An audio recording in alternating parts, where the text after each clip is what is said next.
what I would suggest, if you're watching this on Mana TV Live, or if you're watching this on YouTube, if you're watching it YouTube Live or a repeat on YouTube, if you get the link and if you want to play it again, the way we're going to practice or the way we're going to understand this is I'm going to read each and every sound and then I will pronounce how it is done.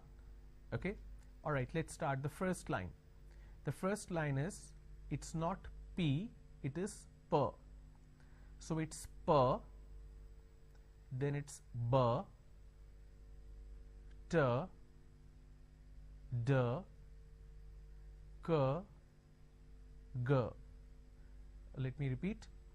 P, B, T, D, K, G. Second line, CH is pronounced as ch. So it's ch, j, th, the, s, z, sh, j.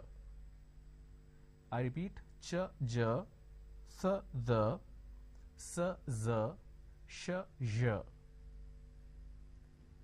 Fourth line, f, v, w. So there is a difference between the V and W. I'll explain to you once we reach there. It's f, v, w, h, r, y, l, and the last line m or m, n, and ng. Any word that ends with ing, this sound exists there. Now when you look at these 24, it's pretty confusing. You wouldn't be able to figure how to pronounce these. So I will include examples to help you understand how to pronounce these sounds. Alright, let's start. The first one, I want to start with the first line.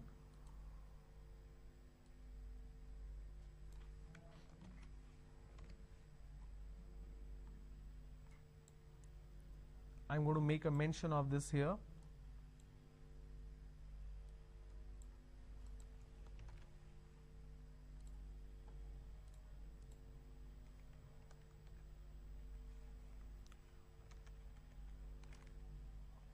Here we go. So if you look at these examples, every sound I have mentioned 3 examples. In the first example, the sound is in the beginning. The second example, the sound is in the middle. And the third one, the sound is in the end. Okay? So let's start. It's pot, P as in pot, topple, top. Alright, now let me add some more words so that you can understand it. So I'm going to reduce this font size so that I can add more examples with the P sound for you.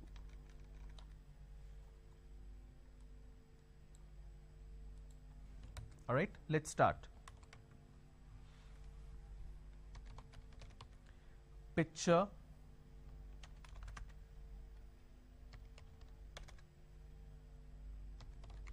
print,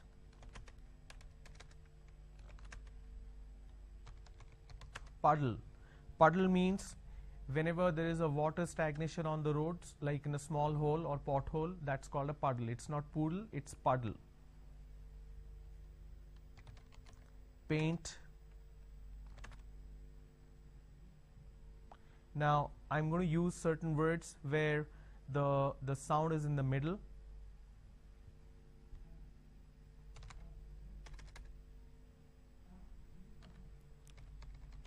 Topple, which we have already used. Couple.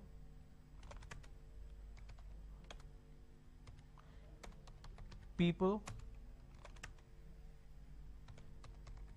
Shopping, where P is in the middle. Drop, now this sound is in the end. Stop. Top I have already used. Shop, where the sound is in the end. So wherever you see the letter P, you will have a P sound. but there is an exception. For example, if the word is photograph, so here even though we have the letter p, but it's not a photograph. We don't say photograph, we say photograph, because we have ph. Okay. Now next one is b. For example, bat, bubble, cab. Let me give you examples, some more examples for this particular sound.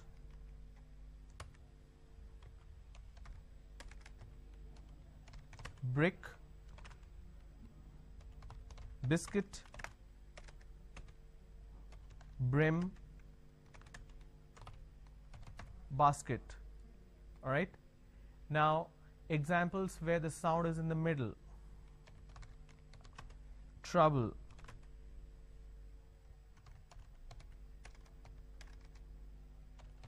cobble, double. Now here the sound is in the middle, the b sound. Now examples where the sound is in the end: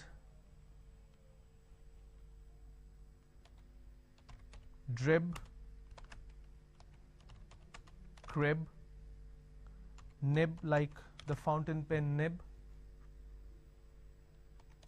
crab, we have crab. Okay, so some examples where the sound is in the beginning, sound is in the middle, and the sound is in the end. Now the next one is Tur sound.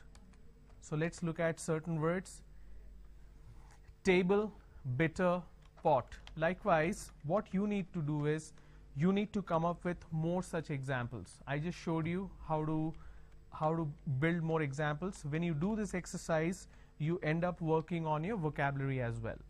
So table, bitter, pot, desk, advice, loud, kite, disclose, mask. Now when you look at this particular example, disclose, you notice the letter K is not there, but you do have the sound. So you need to be very sure you're looking at the sound and not the letter. Okay, let's have certain example where the letter will not be there, but the sound will be there. Let me reduce this.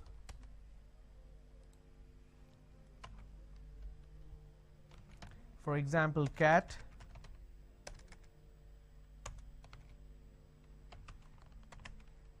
okay, cascade, dislocate, locate, locket. Now here both the letters C and K are here. Here the letter K is not there, but still we have the sound which is K, like locate, dislocate. For example, disc. Even though the letter K is not there, but the sound K is there. So this particular letter, when we look at as an alphabet system, it's just a letter, but when we look at it as a sound, it's a K sound. So don't look at it as a letter K, but look at it as a sound. This is the fundamental aspect which you need to understand when it comes to the pronunciation in English language. You may not have exactly the same letter, but you need to understand what does the letter signify in terms of sound. Okay, say for example the K, we have examples on your screen, which is dislocate, locate, locket, disc. So none of these words, or for example cascade or cat, none of these words have the letter K in it, but still it has the pronunciation which is K. So once you master this, you will be able to understand the importance of the consonant sound. Let me change the font size for you so that it's easier. The last one of the first line, which is a G sound: goat, magnify, big. Goat, magnify, bid. big, sorry. Now the next set of sounds that I'm going to talk about is ch, j, th, the. Only 4 I'm going to take, rest I will pair it together later. Ch, for example, chain, discharge, march. Now there is an important point that you need to remember. Okay, so you will think ch, if it's together, that means it's a ch sound. For example, chain, discharge, charge. Alright, so that means this, for example, some more example, perch, search, chin, cheek, cheer, chair. So all these words has ch, that means it's a ch sound. But what if I have a word which is this? What if I have a word which is this? A word which is chemistry. Can I say chemistry? No. The pronunciation is chemistry. Now here, this is chrome. Can I say Chrome, like Google Chrome? No. The pronunciation is Google Chrome. So when you have a word, when you're comparing that, I have ch here. So let me remove this. So when I have ch, I say chin, cheek, cheer, chair. But here I say chemistry, chrome. You are obviously bound to get confused. Now the question is, why does this happen? It happens because that is how the word, the origin of the word is, that is how the pronunciation is designed. So that goes back to the root, that goes back to the origin of that particular word. The best way to understand how to pronounce these words is simple. Either you go to dictionary and look up for example. Now it may not be always possible to have a dictionary. Secondly, even if you have a dictionary, you can't understand how the pronunciation is. Now that everybody has internet or access to a system with internet, the best way to understand or learn pronunciation is Google. So I'll tell you how to do that. So open a Google page, enter the word, for example, chemistry. The moment you enter chemistry, it may not give you the pronunciation, right? So what you do, pronunciation of chemistry. What it does is, it immediately opens a YouTube page. And in the YouTube page, if you click, it will immediately give you what the pronunciation is. Now, if you want to have meaning as well as pronunciation, the best way to learn vocabulary along with pronunciation is just to type meaning of the word. Just say meaning of chemistry. What it will do is, it will immediately show you the results from dictionary. Underneath, there will be this particular icon. Let me zoom in the page so that you can see it clearly. So what I did, I went to Google. I just entered meaning of chemistry. It shows me the meaning of the word. It also gives me example. Now what I do is, I need to activate my speaker. So once I activate my speaker, I need to unmute it and I need to click here. So let me try and show you. So that's a sound shift. So once you click, the speaker of your system will automatically prompt how the word is pronounced. Chemistry. Chemistry. I'm not sure if you're able to hear this, but every time I click, it gives me the pronunciation of that particular word. So that's an easy way to learn pronunciation if you have access to a system. So please make the best use of internet. 90% of people, the moment they get a phone with internet connection, now that Jio is giving so much of data for such less price, we use that ocean of information to watch movies, to watch songs, to watch some videos on Facebook and Instagram. Instead of wasting that time, you can do that just half an hour, 1 hour a day. But you have an ocean full of information which is available for free. So you can make the best use of it and learn even pronunciation from internet. All right, let's continue. The next word or the next pronunciation that we need to understand is j. So we have ch and we have j.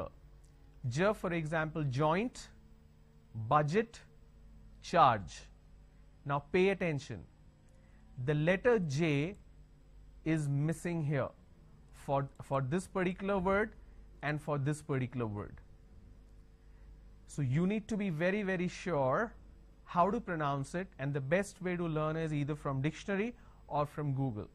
So J, joint, budget, charge, even though the letter is missing, but the sound is existing here. Then we have th, for example, think, breathless, bath, the, this, rhythm, breathe. So B-R-E-A-T-H-E is breathe, B-R-E-A-T-H is breath. Breathe is a verb, breath is noun. Okay, now let's move forward. I'm going to take the next set of sounds.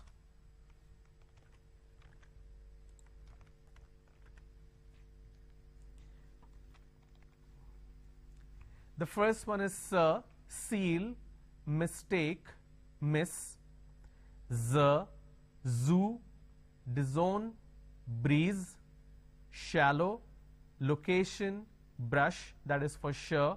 And je, we don't have any word that starts with a je sound, but we have pleasure, measure, treasure, all these words where the sound is in the middle, and then we have beige where the sound is in the end. Now what happens usually is we make a mistake in terms of these two sounds. So let me quickly explain what do I mean by that.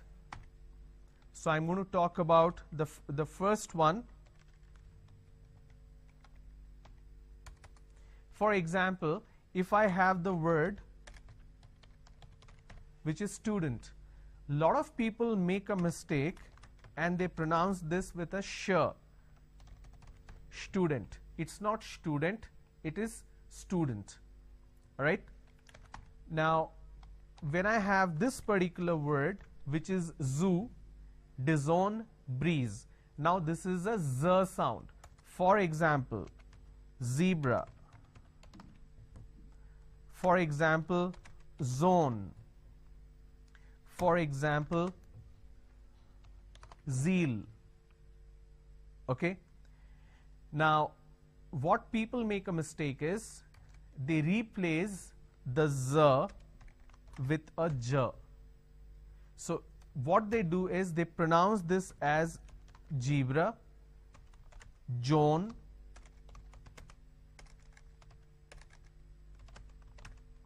Jeel. So please don't make a mistake. The moment you replace the z with a j, it's a mispronunciation. It's not zebra, it's zebra. It's not John, it is zone. It's not Jeel, it is zeal. It's a z sound. Another mistake that people do is where they add a z sound where it's not needed. For example, listen. Now the listen word pronounced as l, e, s, li. So let me add a dash after that so that it's easier for you to understand.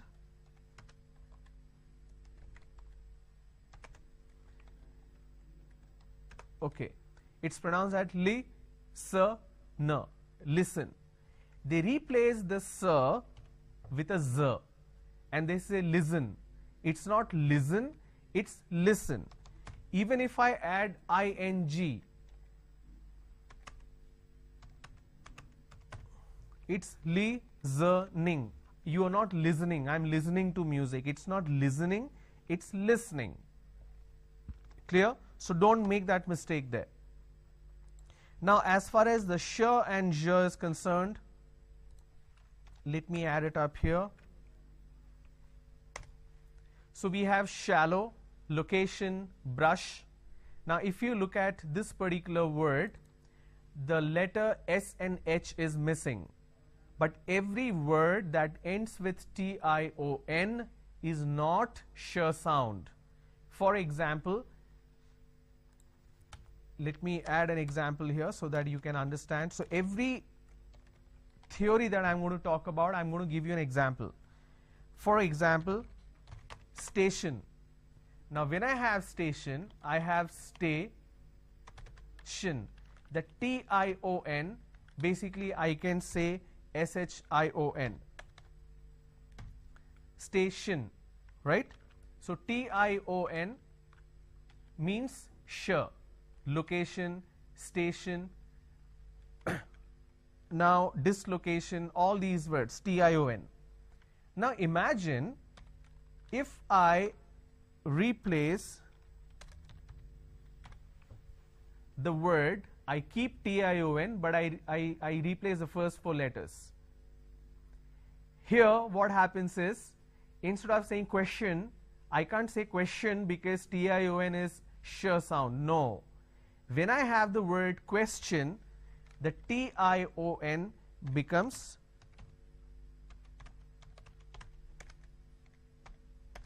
ch-n. So it becomes question. Alright? So please keep this in mind. Every word is pronounced differently. You can't apply the same rule of law.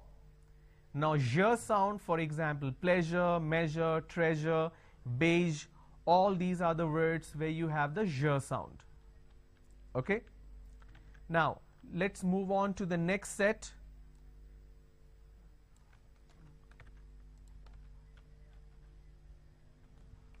F as in fun, often, tough. Now, look at this. I have the pronunciation of f, but the letter f is missing. For example, if I have the word which is photograph, photography, photographer. So anything pho here, it carries the function of a f, but the letter f is not there. So you got to be careful there as well. So you need to understand how it is pronounced. Clear? V, victory, level, brave, window, swift. That is the W. So now pay attention to way I pronounce or the way I make a difference between V and W. So V, the moment you have a letter which has the V, it's a V sound, and the saying is bite your lips, kiss your, bite your V's and kiss your W's, which means if you have a V, you will bite your lower lip. V, for example, victory, level, brave. If you have water, William, swift, window, wherever you have W, you will make an O. For example, window. I can't say it window. It's not window, it's window. So bite your V's and kiss your W's. That is the fundamental difference between the V sound and the W sound. Alright? Let's move on to the next. We have H, R, Y, L.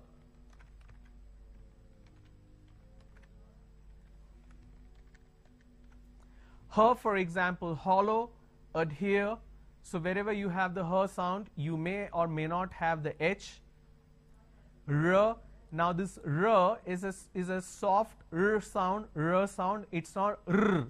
We can't call it as ring, market, charter. No, that's not how it's pronounced. It's a very soft sound. Ring, market, charter, chapter. All right. Year, yard, mayor, toy. L, listen, island, bottle. And the last set of sounds in consonant, M, for example, money, homework, groom, N, number, hunter, listen, NG. Every time you have the letter N and G together, that's an ing sound. For example, English, ringing, ring, listening, anything that is with continuation form, ing, singing, dancing, writing, painting, playing, you have the ing sound in the end. All right. So with that, we have all the 24 sounds done. Now what we're going to do in tomorrow's session is we're going to have a list of words where all these sounds are present, and we're going to practice it, and I will also help you to identify where to find these sounds. All right. Whatever words you have which you are not sure how to pronounce, please send that to me. I will help you understand how to pronounce these words. So thanks for tuning in for today. I'll see you guys tomorrow. Bye-bye.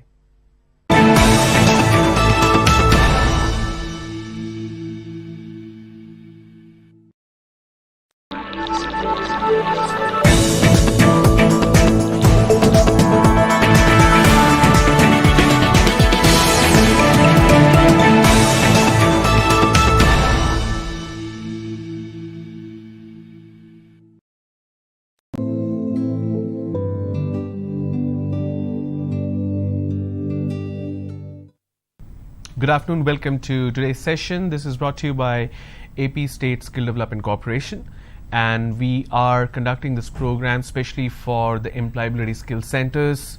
There's already a classroom session which has already started in various districts in AP, and we are also combining the blended training methodology which is online.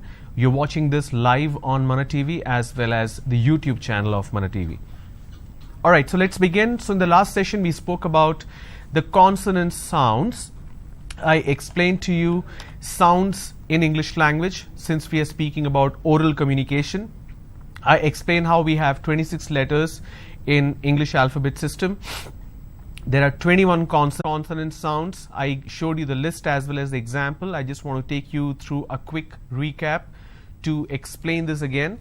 So we have P, B, T, D, K, G, Ch, J, Th, Th, S, Z, Sh, J, F, V, W, H, R, Y, L, M, N, and Ng. So that's 24.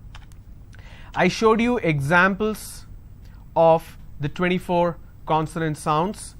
So we have P sound, for example, pot, topple, top. B sound, bat, bubble, cab. Tur sound, table, bitter, pot. D sound, desk, advise, loud. K, kite, disclose, mask. Goat, that's G sound, goat, magnify, big. Ch, chain, discharge, march. J, joint, budget, charge. Th, think, breathless, bath. The, this, rhythm, breathe. Seal, mistake, miss. Z, zoo, disown, breeze. Sh, shallow, location, brush. J sound, pleasure, beige. F, fun, often, tough. V, victory, level, brave. W sound, window, water, or swift. H, hollow, adhere. R, for example, ring, market, charter. Y, yard, mayor, toy. L, listen, island, bottle. M, money, homework, groom. N, number, hunter, listen. Ng, or the ing sound, English, ringing, ring. So these are the examples which I showed you. Now the confusion happens between the consonant and the consonant sound. I'm just going to give you certain examples.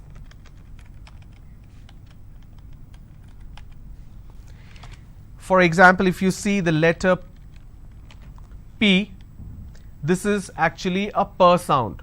For example,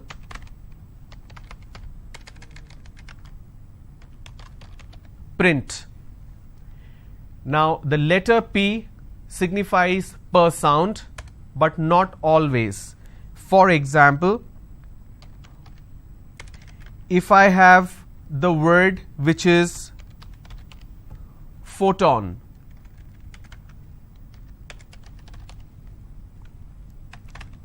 now here the letter P needs to be combined with H and it becomes an F, the first sound. For example, if I have the word photograph, again I have first sound. So just because I have the letter P doesn't mean I can pronounce this as per always. Alright. I also gave you example of ch sound.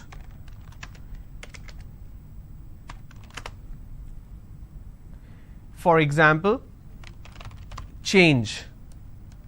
But when I have the word chemistry,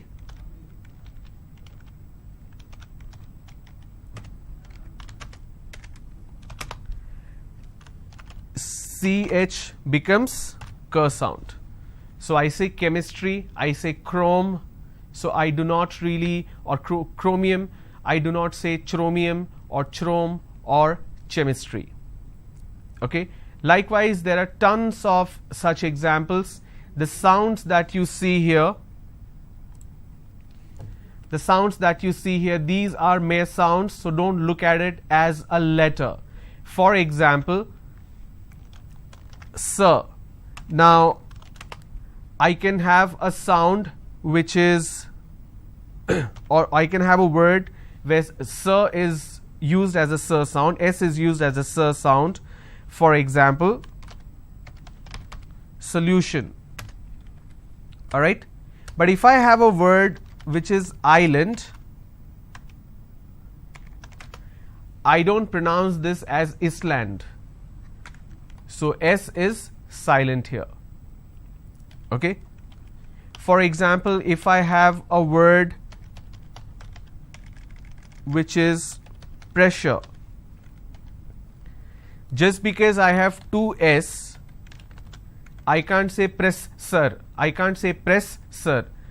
So here double S will become sh sound. So I say pressure. Alright. So you need to be very careful how to differentiate between a consonant and consonant sound.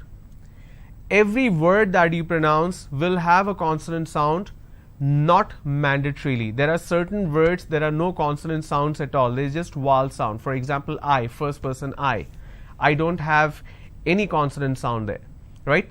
So a letter is a consonant, but a sound is a consonant sound. So there is a big difference. So any word that you pronounce, if the consonant sound is not fitting properly, that means you are making a mistake. Now, what are the common mistakes that we end up doing? We do a sound shift. So instead of using a particular consonant sound, we make a mistake and use a different consonant sound. These are the common mistakes or common problems that we face. We do a shift between per and fur, ver and were, s, z, s, sh, j, z. So we interchange this. So let me copy this and I will tell you what do I mean by this. I'm going to show you some examples.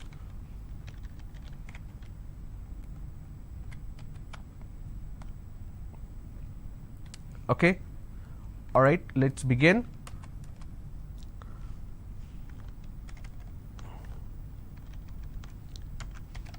For example, if I have the word which is print,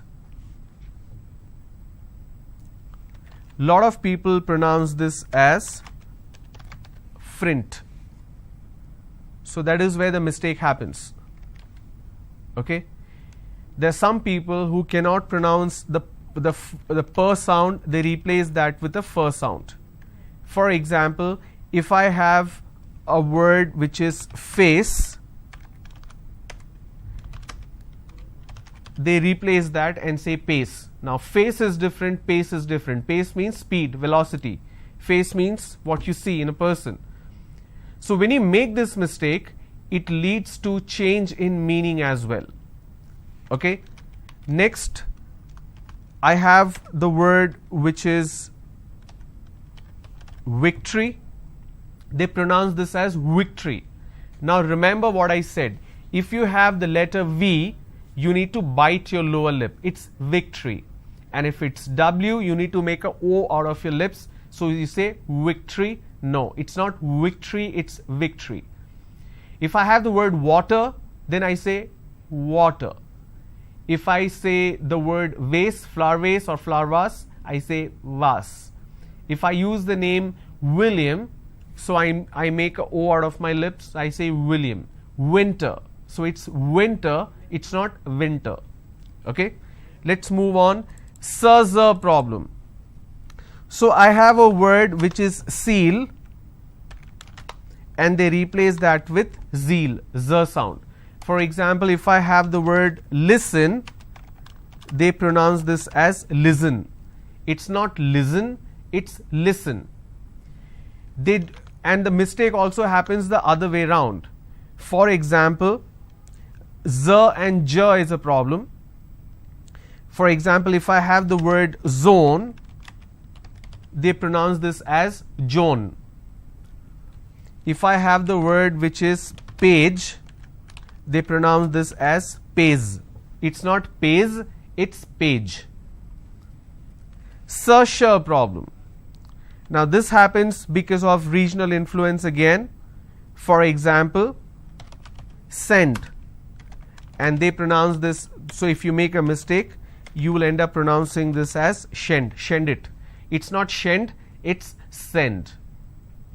So these are the common issues that we face in terms of pronunciation. So the best way to learn pronunciation is to pick up words and then break them into consonant sounds. I will tell you how to do that.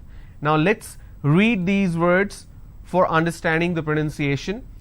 I'm going to pronounce the word, and if you're watching this on YouTube or Mana TV, doesn't really matter. I want you to repeat after me. And let's be honest, I can't see you, but I want you to put the effort and pronounce it. Let's start. Tariff, dislocate. Now before I pronounce, let's do this. I'm going to pause here for a minute so that you can make a note of all these words. If you're watching it on YouTube in your system, you can either take a picture or you can take a screenshot. If you're watching it on television, please make a note of it. If you write this down on your notebook, it will be easier for you to remember.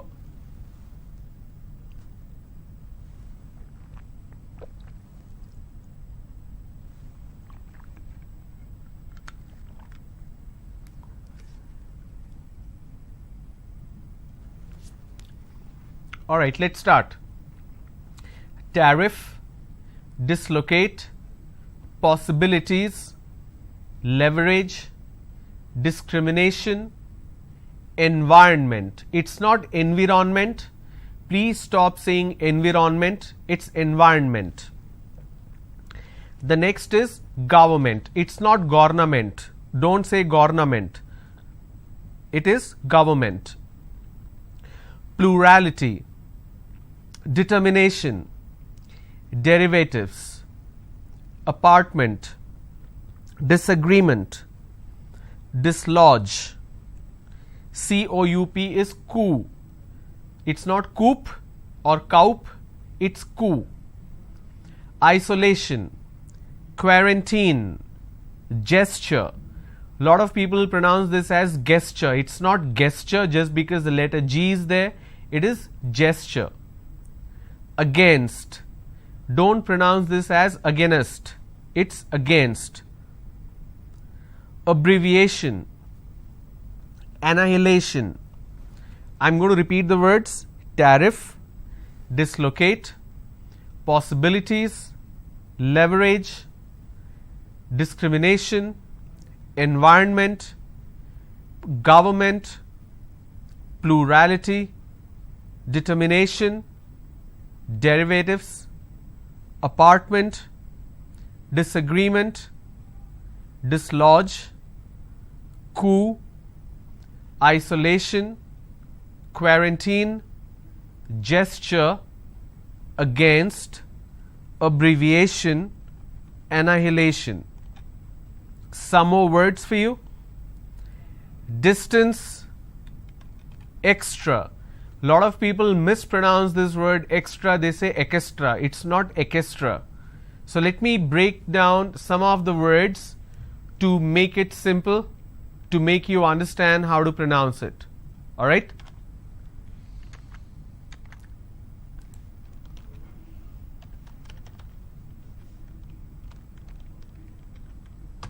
So this is the word. If I have to break it for your quick understanding, it's extra. It's extra. Now what mistake people do is they pronounce this as ekestra. So this is wrong. It's not ekestra, it's extra. All right?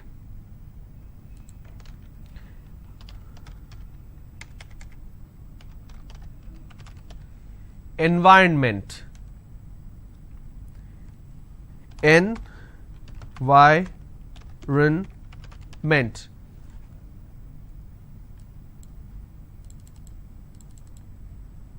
So this is the correct pronunciation. Environment. And the mistake that you end up doing is you end up pronouncing environment. Now this is wrong. It's not environment, it is environment. So please make sure you're pronouncing it correctly. Another word, against. Now how do I pronounce this?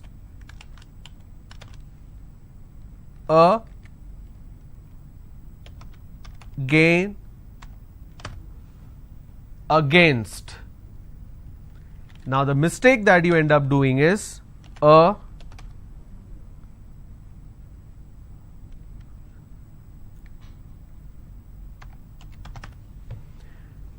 you end up pronouncing this as against. It's not against, it's against.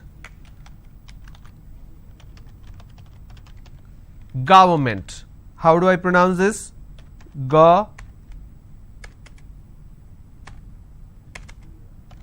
It's government.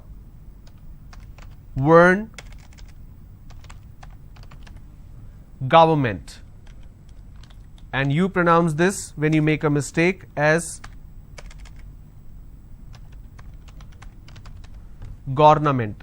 So don't say it's government, it's government. Environment, against, extra. All right, let's go. Training, paper, popular, significance, domain, competency, competition, repetition, loyalty, strange, dominant, vibrancy, chronological, pictorial, confirmation, technology, accrual, gratuity. It's not gratuity, it's gratuity. All right? So when you have all the consonant sounds in front of you, please write these sounds in Telugu right next to it so that you can understand. So I'm going to repeat these sounds so that you can make a note of it. The first one is per. So you can write it in Telugu so that you can understand. Per, b, t, d, k, g, ch, j, th, the, s, z, sh, zh, f, v, w, h, r, y, l, m, n, ng. Okay, so if you're watching it live, if you felt that I'm too fast, go back to YouTube, replay this video and write it down. And the next slide you will have the examples. So these are the entire list of consonant sounds. Now what we're going to do is we're going to read a particular passage to make sure that we are understanding it right, and and we'll pick certain words from the passage and we'll have a quick reading exercise. So let me look up something which is relevant for all of you. Okay, the internet doesn't seem to be working, so let me look up something from my database here.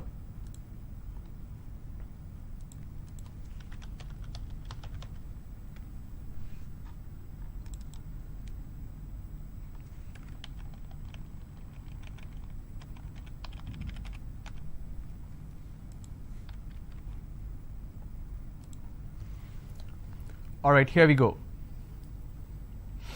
Let's start. Laws of nature are not commands but statements of acts. The use of the word law in this context, it's not context. So don't make a mistake there, it's not context, it's context. The use of the word law in this context is rather unfortunate. It would be better to speak of uniformities in nature. This would do away with the elementary fallacy. What do you mean by this fallacy? Now I can give you the meaning immediately, but I want you to look it up in dictionary.com or a dictionary book. So please put the effort of learning these words, vocabulary, so that you can use these words later. And how it's pronounced? Fallacy. F-A-L-L-A-C-Y. This would do away with the elementary fallacy that a law implies a lawgiver. If a piece of matter does not obey a law of nature, it is punished. On the contrary, we say that the law has been incorrectly stated. Alright? When you have a passage to read, read slow and try to pronounce the word properly so that you understand. Passage number 2, this is reading practice. At this stage of civilization, when many nations are brought into close and vital contacts for good and evil, it is essential. Now you see this word, it's not essential, it's essential. So instead of s sound, we have a z sound here. It is essential as never before that their gross ignorance, it's not gross. When you have this word, so let me quickly show you an important aspect which you need to know. I have a word which is gross. Now this word can be pronounced in two ways. First one,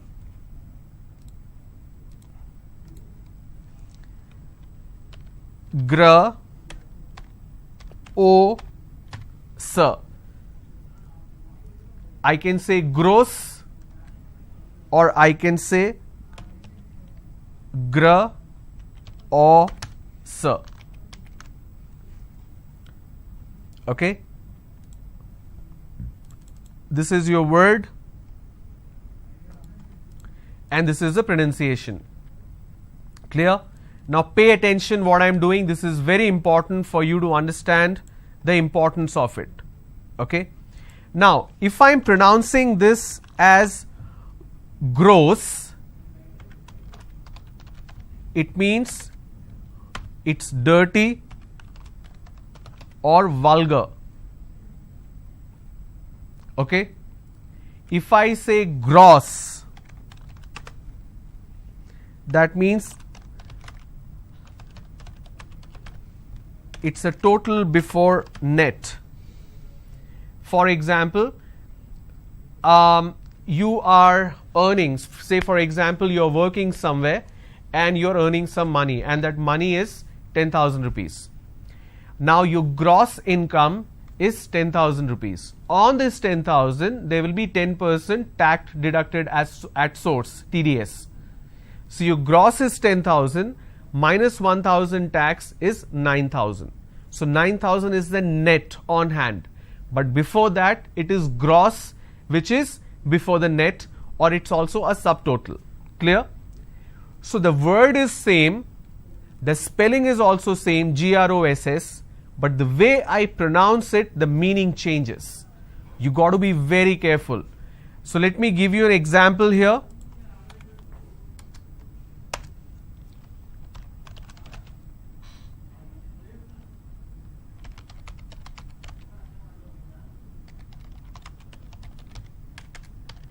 The painting looks gross. Okay. So when I have, slide please, when I have GROSS and I'm pronouncing this as gross, that means it's dirty. Let me remove this. This will be easier. Okay. Now when I'm pronouncing this as gross,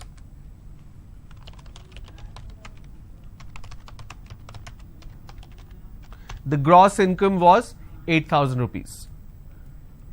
Gross also means big. For example,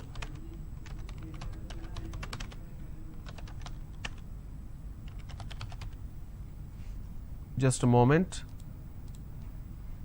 Okay. All right. So let's look at the passage again.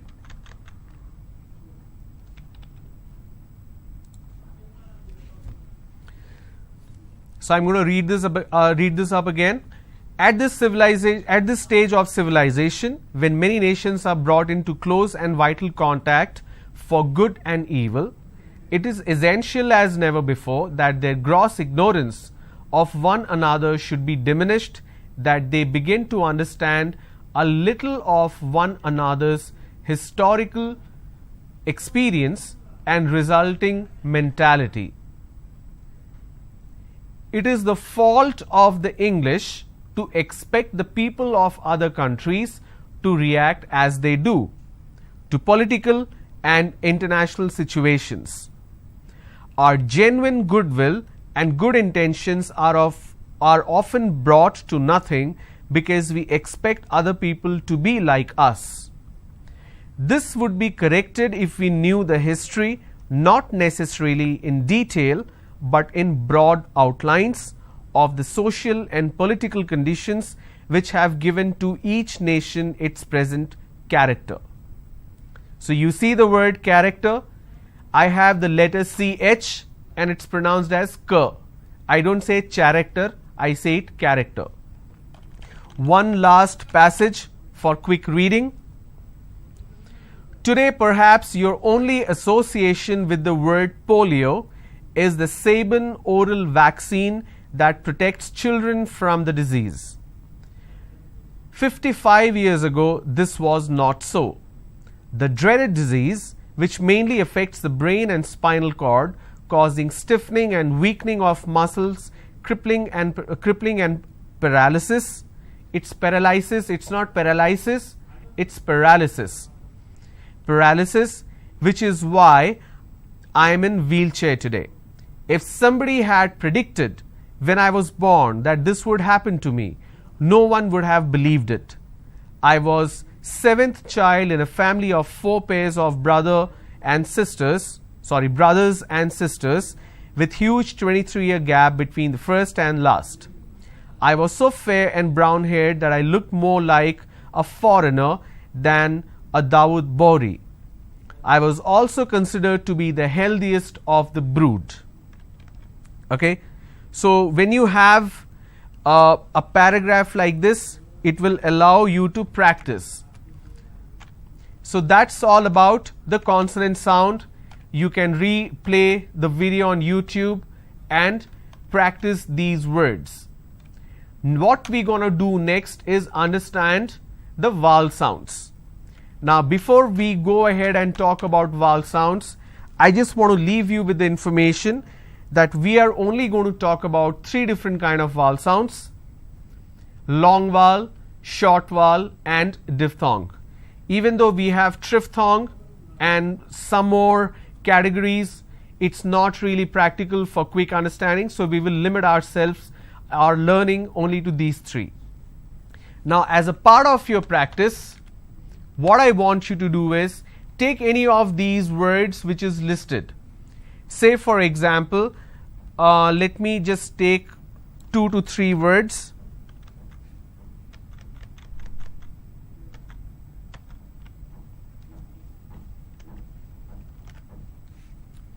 And I'm going to break this one by one to understand the consonant sounds. The best way to do that is pick a word and identify what are the consonant sounds here. So first one is apartment. Apart, par, r, t, m, n, t. Apartment. So these are the consonant sounds in this word.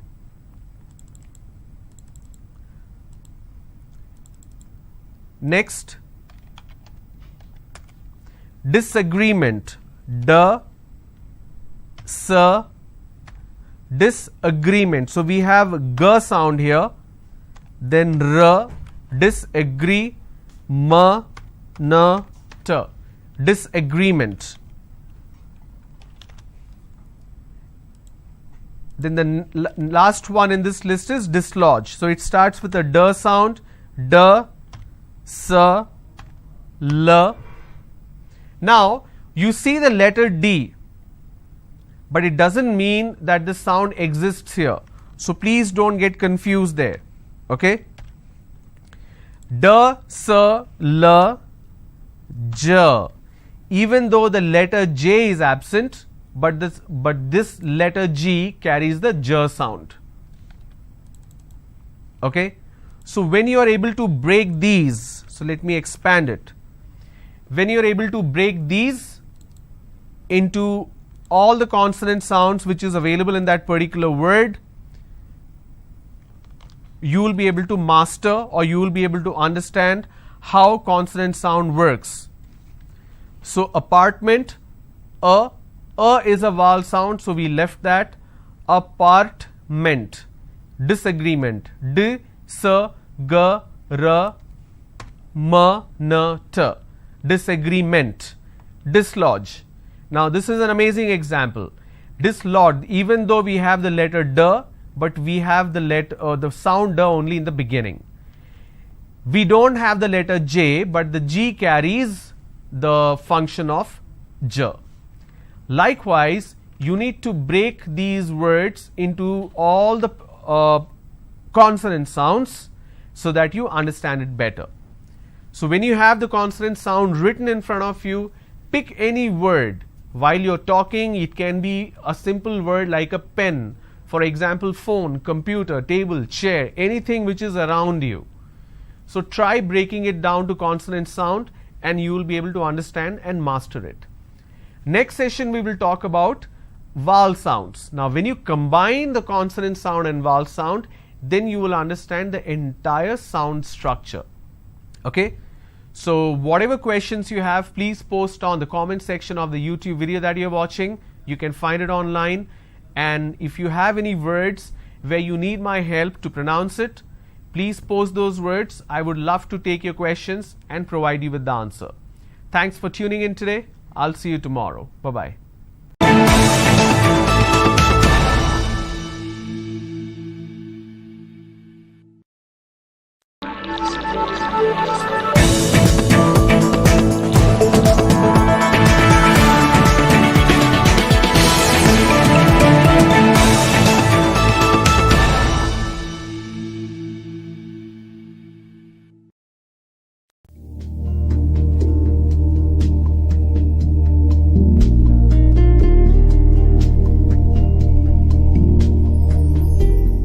Good afternoon everyone, welcome to today's session. So we are continuing with the second pillar of oral communication, which is grammar. Yesterday I spoke about the various parts of speech. I gave you examples on noun. So today we're going to talk about pronoun and adjective, adverb and so on and so forth. In the later part of the session, we're going to have the call lines open. So if you're watching this either on YouTube live or Mana TV live, please dial the number. You will see the number little later. So you can call and ask your questions, anything in terms of pronunciation or grammar for English communication. So let's begin. We are talking about pronoun. Like I said, pronoun is a substitute for noun. You can't be using noun again and again. So that's why we have pronouns, which substitutes the noun. So it's a part of speech which is used in a place of noun or noun phrase to avoid repetition. Examples of pronouns: I, you, we, they, he, she, it, me, us, them, him, her, this, those. So sentence as an example: Mohan is tired, he wants to sleep, but I want him to finish the assignment. So instead of using the Mohan name again, for example, if I say Mohan is tired, Mohan wants to sleep, but I want Mohan to finish the assignment, instead of using the name again twice, I can use pronouns, which is he wants to sleep, but I want him to finish the assignment. So when we talk about pronouns, like I said, it replaces the noun or noun phrase, but there is also an aspect of singular and plural. For example, if I'm talking about one person, I can just say him or he or she, but or him or her, he or she, or it. Now, in case if the count is plural, more than one, then it multiplies. So I can't be using him, I can't be using he, she, I'm supposed to use they or them. So let's look at some quick tests to understand how to use it. The first question: Hari's mom asked Dash to clean the garage. So Hari's mom asked he to clean the garage or him? So obviously the correct answer is him. Hari's mom asked him to clean the garage. It's not garage, it's garage. A student at an all-boys high school should be on Dash best behavior. Now here there is an element of subject-verb agreement. The student, here it says a student, right? Now a student is singular. So a student in all boys high school. So the all boys high school, the entire school has only boys, but the subject here is one student. So a student at an all boys high school should be on his best behavior. So it's there. THERE is also there. THEIR is also there. Let me quickly clarify this. A lot of people do not understand and they interchange this. Okay. So there, THEIR is a possession noun. There is a preposition. So please do not get confused here. Both are pronounced the same way. For example,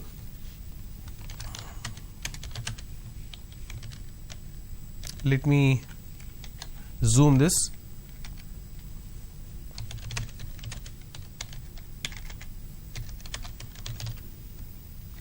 Please keep the book there. Okay. So there is basically a particular place. So that's why it's a preposition.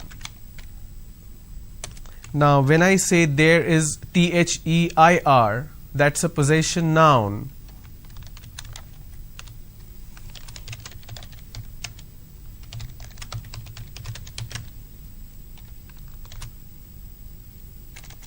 The group will arrive at 8 p.m.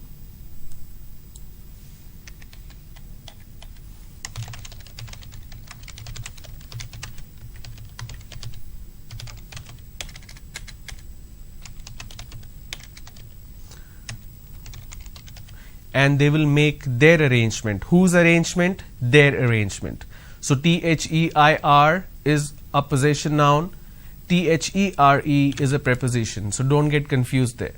So a student at an all-boys high school should be on his best behavior. Neither Mary nor Dash knew why the store was closed. Now whenever you have neither Mary, it should be nor I. Now here is an important element which you need to understand. In case if I am talking about more than one person, that includes me as well. So I as a first person. So here is an example. So if I am talking about 2-3 people or even 2 people, and that includes me in the list, we always make a mistake. We put ourselves in first, or we use ourselves first person as I. For example, Harsha, Subhash and me went for shopping. Now that sentence is incorrect grammatically. Let me show you why it is incorrect.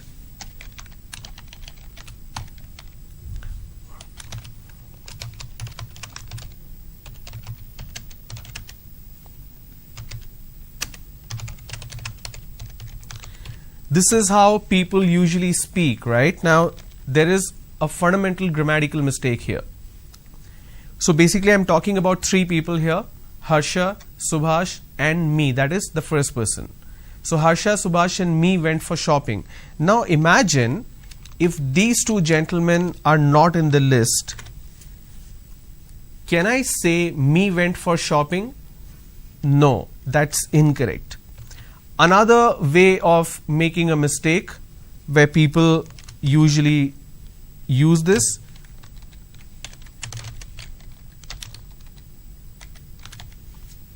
me, Harsha and Subhash went for shopping. Now here again, if I remove these 2 gentlemen, it still becomes me went for shopping, which means this is incorrect. So what am I supposed to do? The correct form is I went for shopping. Now whenever you're talking about one person, that is yourself, first person, I went for shopping is fine. But in case if I'm adding another person, even 1 or 2, so it becomes Subhash and I went for shopping,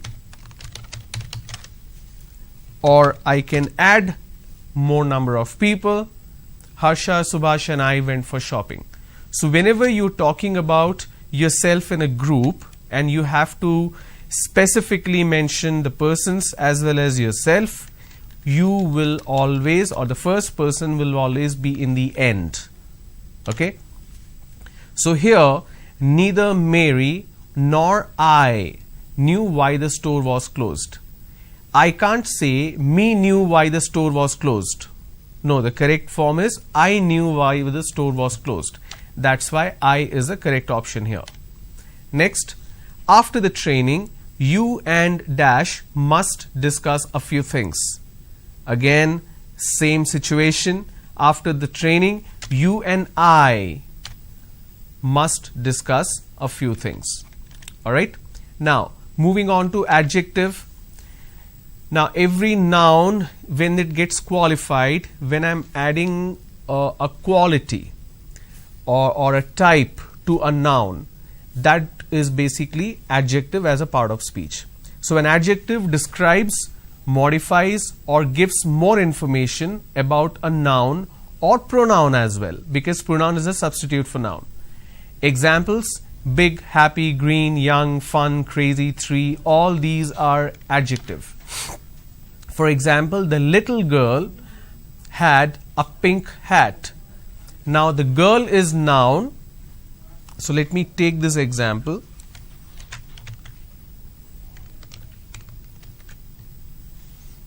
Okay.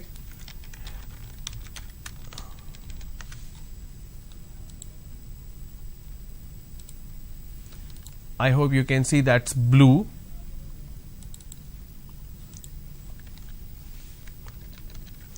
Okay. So the blue is nothing but your noun. The little girl had a pink hat. Now if I remove this, the girl had a hat, but what kind of hat? Pink hat. What kind of girl? The little girl. So anything that is adding quality, that is describing or modifying the noun or pronoun, is adjective. Now there are different types of adjective which you need to know.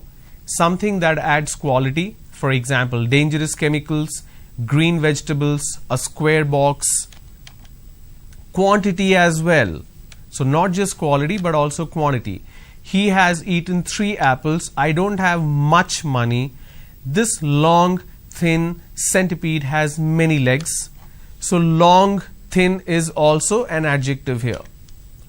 Demonstrative, something that is displaying or demonstrating. This red balloon is mine and those 3 yellow ones are yours. This cute baby is his brother. That cute baby is his sister. So anything that is denoting something is also an adjective. Now, adjective in terms of singular and plural also you need to know. For example, my will become our, your will remain same, his, her, its. Remember I spoke about the possessions. So that's a possessive noun for adjective. Now here are some more examples to quickly test your knowledge. I dash a new bike yesterday. Please make a note of this question. Think and tell me what is the correct answer.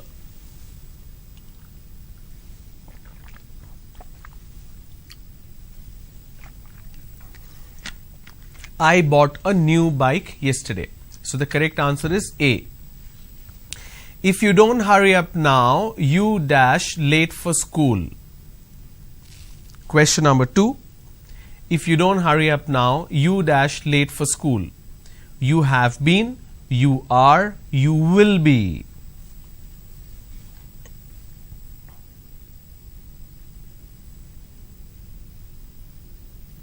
Okay, the correct answer is C, you will be. If you don't hurry up now, you will be late for school.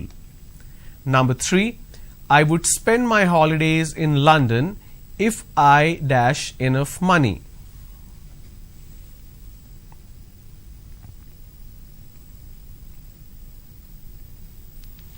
I would spend my holiday in London if I had. Now, if you already have, then you will be in London. Had because you actually don't have. If I had enough money. Number 4, they dash water sports. They are not, they like not, they do not like water sports. The correct answer is C, they do not like water sports. I dash for shopping tomorrow. I will be going for shopping tomorrow. I will go for shopping tomorrow. I went for shopping tomorrow. Now, this is a matter of tense. Here, went is past tense. So, went is past tense of go. Now, tomorrow is future. So, I can't use C. A is a continuous form. I need not use that. So, B is a definite form. I will go for shopping tomorrow.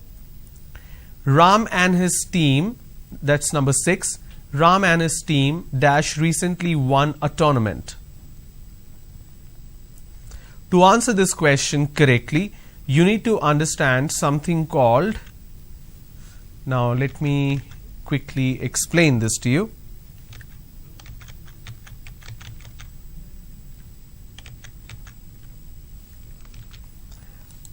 I'm not sure how many of you have heard this particular term.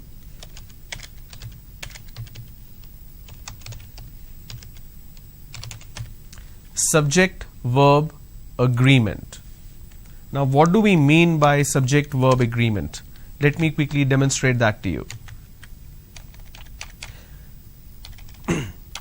I'm going to switch over to another aspect, which is subject-verb agreement. Let me see if I have created some kind of okay, here we go. So we are talking about subject-verb agreement. This is because the subject should always be in sync with verb. What I mean by this, if the subject is singular, I need to use a singular verb. If the subject is plural, I need to use a plural verb.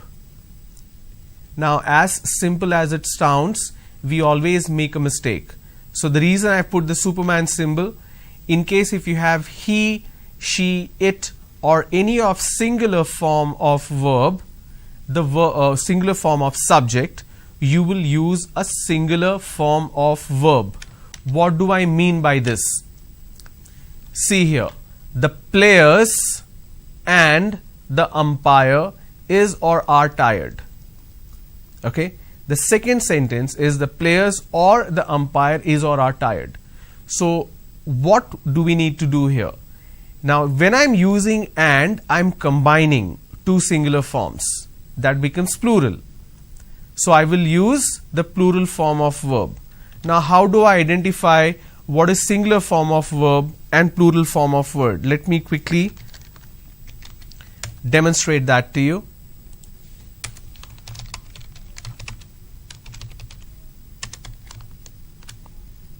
So if you want to use a singular verb, add s.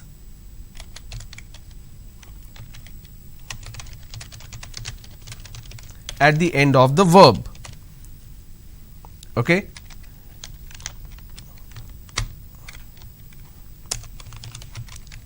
Example, plays, works, sings. Now in case if I have to use the plural form, now when I have to use a plural form, if I have to use plural form,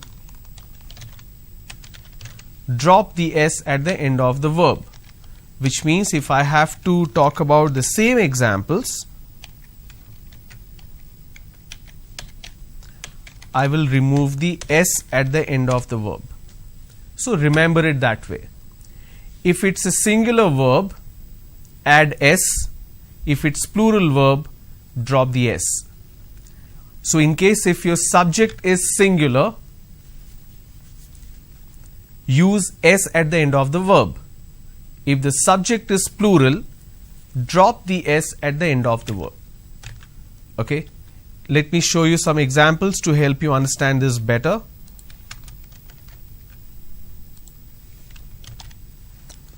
I'm going to use all singular verbs here.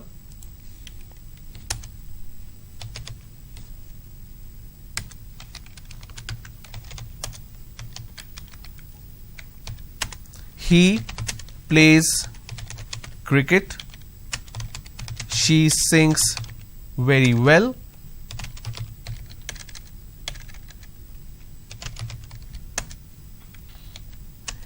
It rains every evening.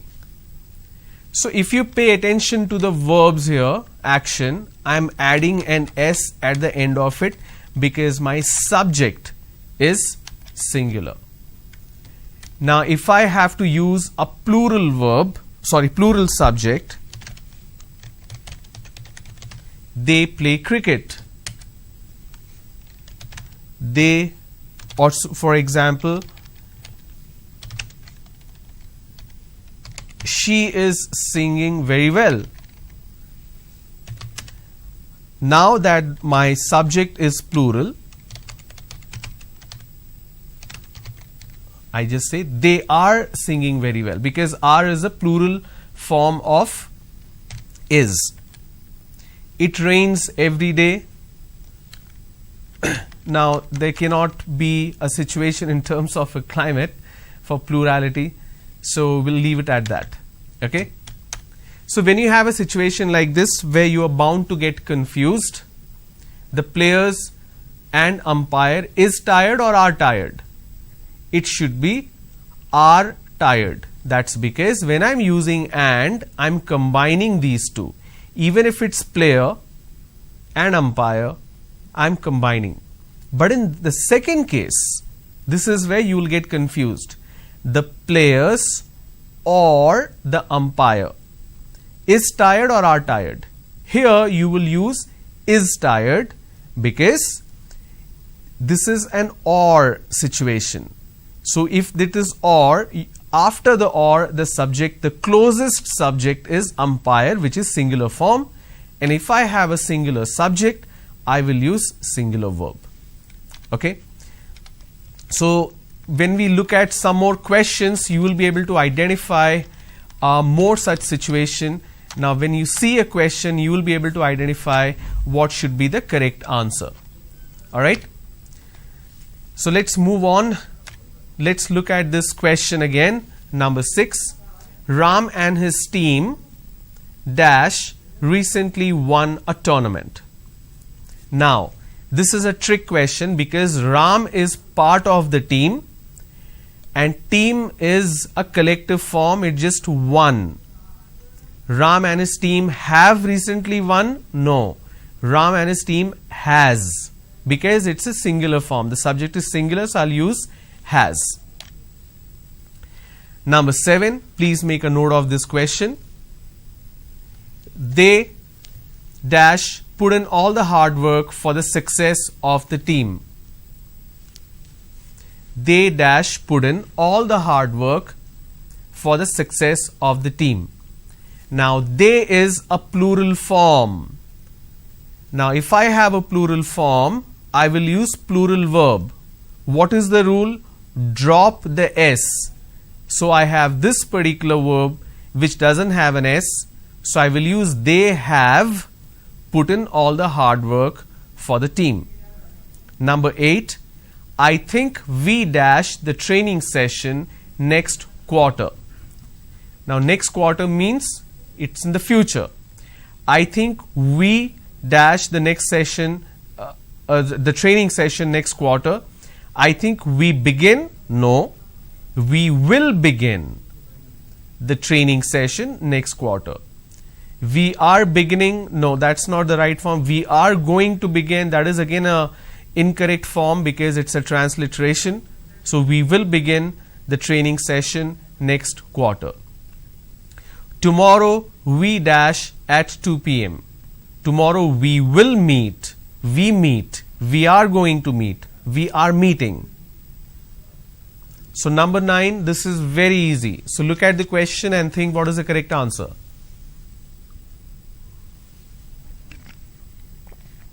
Tomorrow we will meet at 2 p.m. So A.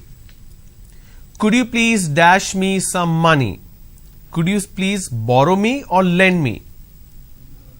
Borrow means take from me. Lend means give me. So could you please lend me some money? Number 11. I don't mind dash if you are tired. I don't mind to drive. I don't mind driving. I don't mind to be driving. I don't mind drive. So number 11, look at it, think and answer. I don't mind driving if you are tired. So option B. They arrived dash we were having dinner.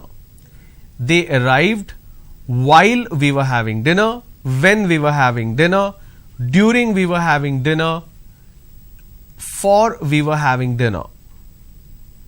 So number 12, think what is the correct answer, and meanwhile you will see the number flash on your screen, 040-2354-0326, or the toll-free number 1-800-425-4039.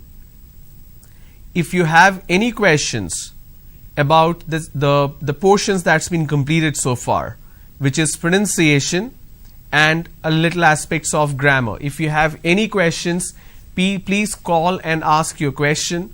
I will provide you the answer. Alright, so let's continue with number 12. They arrived while we were having dinner. So A is the correct answer. Number 13, they have sold dash car which they won in a lottery. They have sold dash car which they won in a lottery. T-H-E-R-E there, T-H-E-I-R there. This is fairly easy. I just spoke about difference between preposition and possession noun or pronoun. But here it's a trick question. The correct answer is C.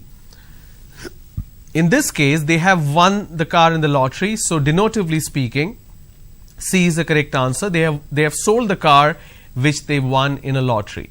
Number 14, I dash worked for this company since 1998.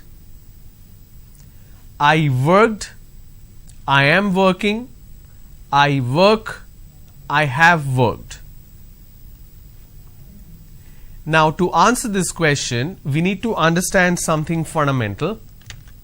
Now, let me explain. This is one mistake where a lot of us get confused or make a mistake. From versus since. Okay? This is a preposition in terms of time. If I'm using from,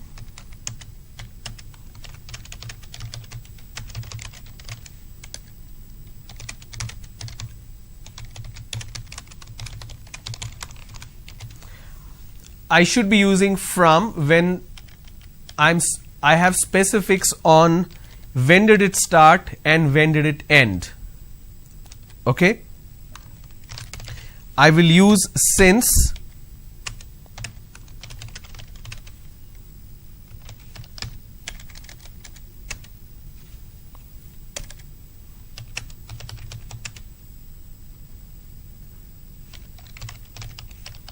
when the stated time continues. What do I mean by this?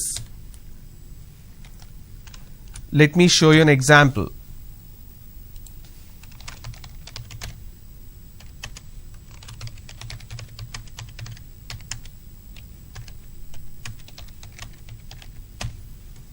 I lived in Bangalore from 2004 till 2006, which means it has ended. So I can use the word from.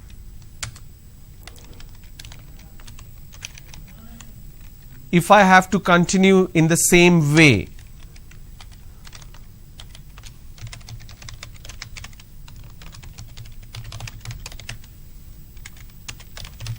I am living in Hyderabad since 10 years, which means I am still living there, which means the time is still continuing. Okay? So question number 14, when you look at it, I dash for this company since 1998, which means I am still working there. So the correct answer is B. I am working for this company since 98. Number 15, she dashed me to help her develop an IT training program. She has asked, she have asked. Can I use have? I just spoke about subject-verb agreement, right? I can't use have because she is a singular form. She has asked me to help her to develop an IT training program. So option A. So verb types, verb is action. It signals an action, an occurrence, or a state of being, whether mental, physical, or mechanical. Verb always expresses activity, right? Anything in terms of action. Verbs in English have 4 basic parts. Now pay attention. The base form, the ing form, which is a continuous form, the past tense form, the past participle. Now something that you need to remember, we have studied all this in our school, right? We went through basic grammar in our school days, but we don't really remember the rules, but we only remember the usage. Look at it this way. There is something that has already happened, which is past. There is something which is present, a perfect present or continuous form. For example, I am talking, which means it's going on right now. Or I will talk tomorrow, that's a future tense. I spoke yesterday, and that is past tense. Any action that we are talking about, that action has to be relative to a time. Has it happened? Is it happening now? Or will it happen in the future? Okay? So keep that in mind in terms of these aspects. A verb has to be in sync with tense. Let's look at some examples. The lines are still open, so please do call. It starts with an expression, hi, I dash you in a long time. How have you been? I was seen, I saw, I haven't seen, I hadn't seen. So think and answer. What is the correct answer for question number 1?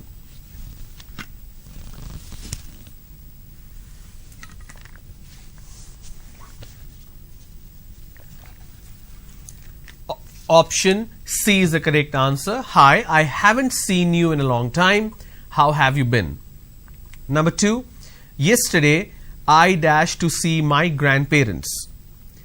Yesterday is a past tense, so I need to use an option which is past. Yesterday I have gone. Yesterday I gone. No. Yesterday I went to see my grandparents. Number 3, some people say that it is better to dash for today. Better to, this is a proverb, right? It's a saying. Better to is living, better to living, better to lives, better to live. It's better to live for today. Have you ever dashed to Canada? Now, have you ever basically means it's a past tense. Have you ever been to Canada? Being is a state. Been means if there was an action involved there. Albert doesn't like dash on weekends. Albert doesn't like working. Albert doesn't like to work. Albert doesn't like work. Now, doesn't like work doesn't make sense. So, our answer 1 and 2 are correct. So, option D is perfect. He occasionally is a headache in the morning. He occasionally should be a headache in the morning. He occasionally might be, could be. Now, this is in terms of an adjective. So, all of the above are correct. So, we have various such questions. You can look up simple tests online as well. You will find tons of questions. The best way to learn is to test yourself and find what is the correct answer. We cannot learn grammar in terms of rules anymore. We already learned it, but we don't remember because we don't use it. So if you remember it in terms of usage, if you keep practicing, if you keep testing yourself, that will help you remember for a long time. So grammar is something which is extensive, but you need to put yourself in use. I cannot teach you in a classroom environment. Even when the lines are open, nobody is actually calling and asking questions. So I don't know what seems to be wrong there. So in the next session, that is on Monday, I'll move on to verbal ability, where we will look at certain instances, how to solve certain questions in certain situations. If you have questions, please post your questions on the YouTube channel. I'll take a look and provide you the answer. And thanks for tuning in. Make the best use of your day. Thank you so much.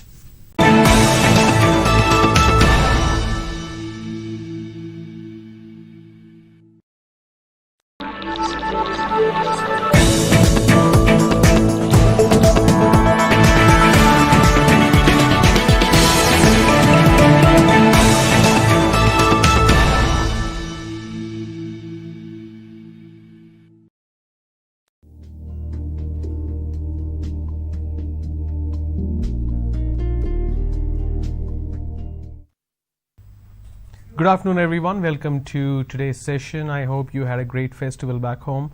So we are talking about communication skills as a part of the ESC program, the Employability Skills Center program. Now this program is getting beamed across the state of Andhra Pradesh. You can either watch it on the satellite television, Mana TV, as well as the YouTube channel of Mana TV. You can watch it live on YouTube. And in case if you have missed, you can look it up in the playlist of Mana TV and you can watch the program and pose your questions. Now, this program, as a part of the initiative of AP State Skill Development Corporation, is meant to bridge the gap between what the students have in terms of the skills and competencies and what the industry is looking for. And one very essential and critical aspect of that is communication skills. So I had been speaking about communication, where I spoke about the 4 fundamental pillars of oral communication. I am on the first pillar, which is pronunciation. Today we'll talk about the last segment of pronunciation, and then we'll move on to grammar. As the first segment of pronunciation, we learnt the sounds. We learned how there are 24 consonant sounds and 15 vowel sounds, how they are different from vowels and consonants. We have 21 consonants and 5 vowels, but we have 24 consonant sound and 15 vowel sounds. Now the importance of this vowel sound I had been talking about in detail, the importance of consonant sound, vowel sound, everything in detail. The last session we did some practice around words, how to break it into syllables, how to break it into consonant and vowel sounds, and today we'll look it up in detail when it comes to syllable, and we'll also learn something new, which is syllable stress. So syllable is a beat of a sound, like I explained in the last segment, a unit of pronunciation carrying one vowel sound with or without surrounding consonants, forming the whole or part of word. So what I mean to say is, when it says pronunciation carrying one vowel sound, which means every vowel sound will constitute a particular syllable. So number of vowel sound is equivalent to number of syllable. Please do not confuse that with vowels itself. It's vowel sound. Let me show you an example, and that will help you understand.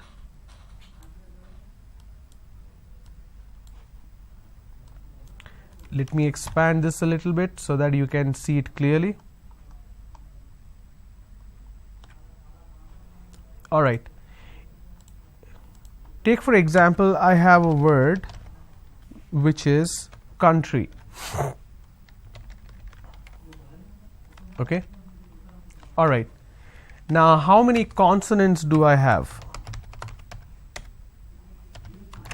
I am only talking about consonants and not consonant sounds. So I have C, N, T, R, Y.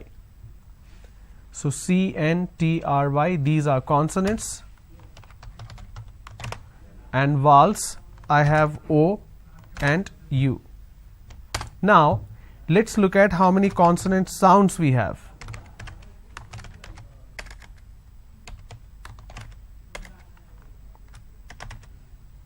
So we have K, N, T, R. Country. We have just 4 consonant sounds. And how many vowel sounds you have? We have K, then we have E, country. So number of vowel sound will define number of syllable. So how do I break it into syllable? If I have to break this word, country. Okay. Now I may have a word where there are multiple or say more number of vowels but less number of vowel sounds. Let's quickly look at one such example.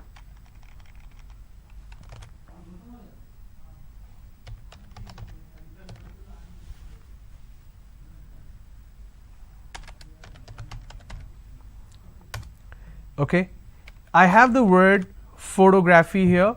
It's actually pronounced as photography. Now, how many consonants do I have here? I have P, H, T, G, R, A, P, H, Y. These are the consonants. What are the vowels? I have O, then I have O again, then I have A. So O, O, A. Okay. Now if I have to break it into syllables, I pronounce this as pho, to, gra, phi. How many syllables do I have? I have 4 syllables, but I have only 3 vowels. So number of vowels doesn't signify number of syllable. Number of vowel sound signify number of syllable. So let's see how many vowel sounds do we have. So I need to break it into all the sounds. It starts with the f sound, pho, it's photo, g, r, a, f, e. Okay, it's photography. Photography. So how many vowel sounds do I have? 1, 2,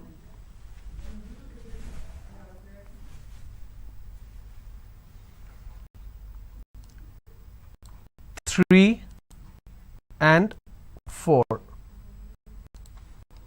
So photography. Please remember, this is where most of us make mistakes. Vowel sounds are equivalent to number of syllables. So we have 1, 2, 3, 4. We have 1, 2, 3, 4. Photography. When you master this entire art of understanding consonant sound vis-a-vis understanding vowel sounds, and when you combine that in terms of syllable, your pronunciation will be absolutely perfect.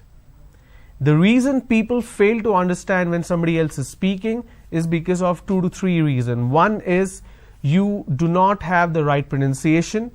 One word may sound like something else, and we make a mistake in terms of comprehension. Grammatically, you may not be saying the right thing, and again in terms of tense, in terms of verb, singular, plural, you make a mistake and it conveys a different meaning.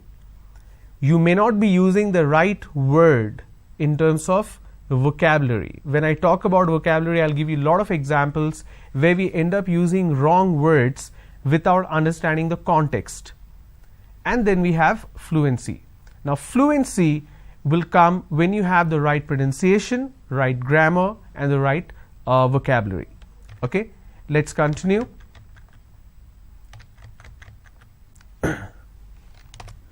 So we looked at example. So pen has 1 syllable, pen.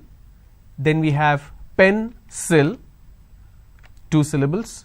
Then we have computer, 3 syllables. And then we have technology. Now how do I pronounce this? Technology. It's technology. And there are 4 syllables here. Okay.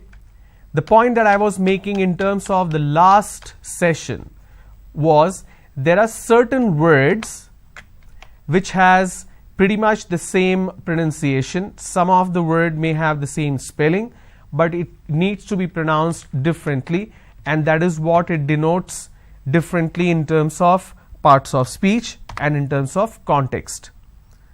Let me give you example that will help you understand. We have a word which is project. I gave this example earlier as well. I can use this on a sentence, and it says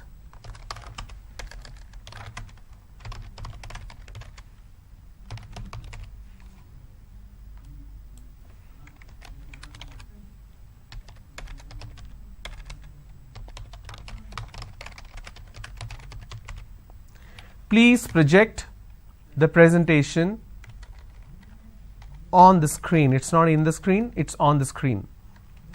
I can either use this particular sentence. Let me change the color so that you can understand that this is an example. Or I can say, please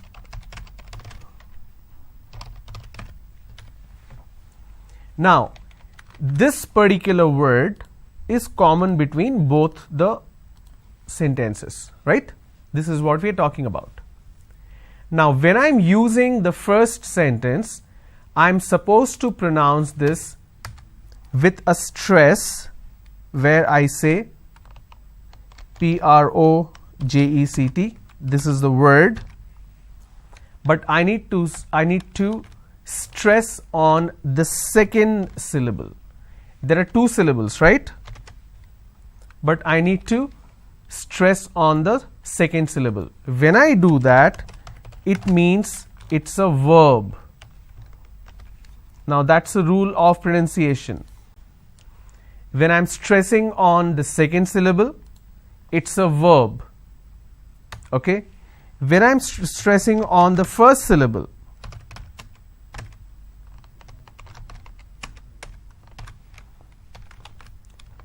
say for example, I'm stressing on this particular syllable, the first syllable, which is pro, that becomes a noun. This particular rule applies to every word which is spelt the same, but the shift of stress, I can either stress on the first syllable or the second syllable. So let me move this down so that we have the second example as the first one. So when I'm stressing on the first syllable, it becomes a noun. That means please submit the project. I say project. This is project. Here I say please project the presentation.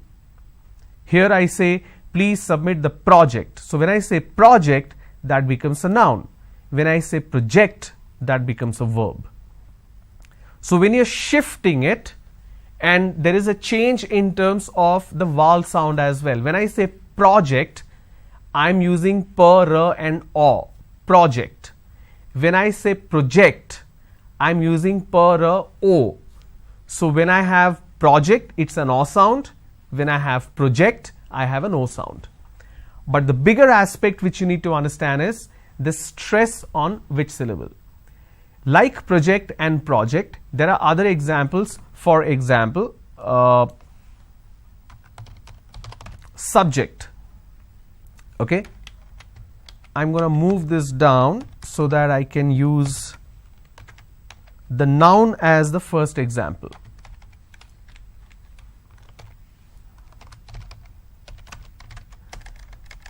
So let me use the example.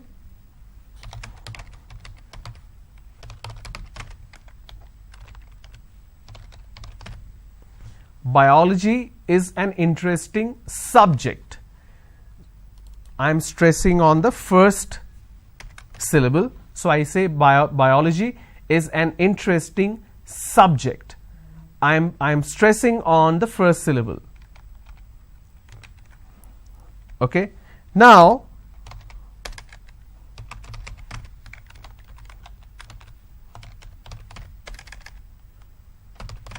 I'm using another example.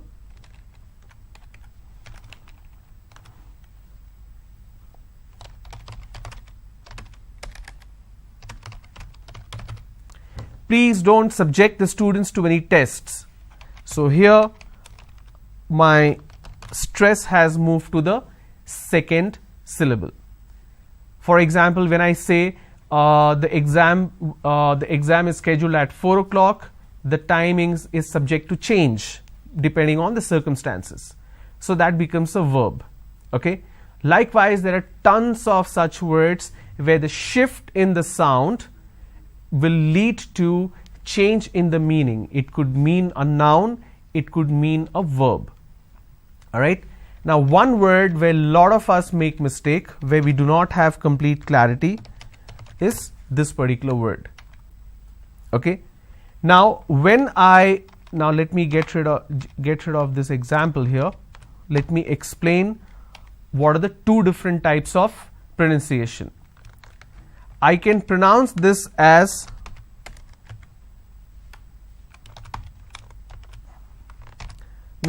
first of all, there are two syllables, right?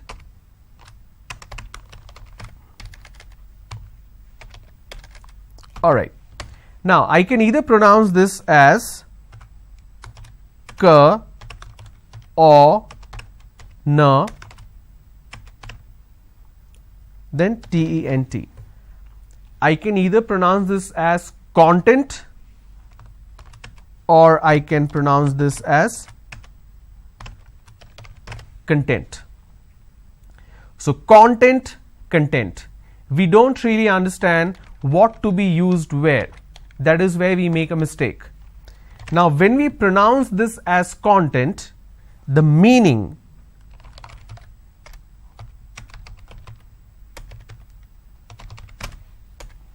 it means an ingredient or index. For example,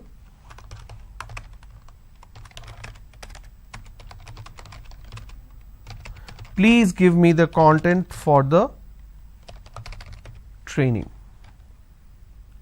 Okay. Now, when I say content, let me change the color here.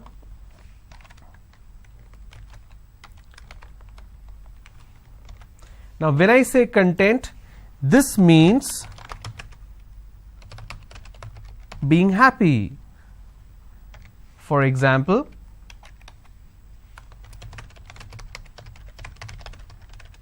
are you content with the training? Okay, now that makes a big difference, right? So we have the word content. I break it into two syllables. When I pronounce this as content, it means ingredient or index. When I pronounce this as that means happiness or being self-satisfied. So these are the aspects that you need to clearly remember when you pronounce the words. Okay. Now this is what syllable stress is all about. In linguistics, stress is the relative emphasis that may be given to certain syllables in a word. So whenever you are stressing on a particular syllable, that means it's syllable stress. Now there are certain rules to syllable stress. What are they? There's something called penultimate and there is something called anti-penultimate. So I'll talk about anti-penultimate later. What I want you to do is draw this diagram on your notebook to make a note of it.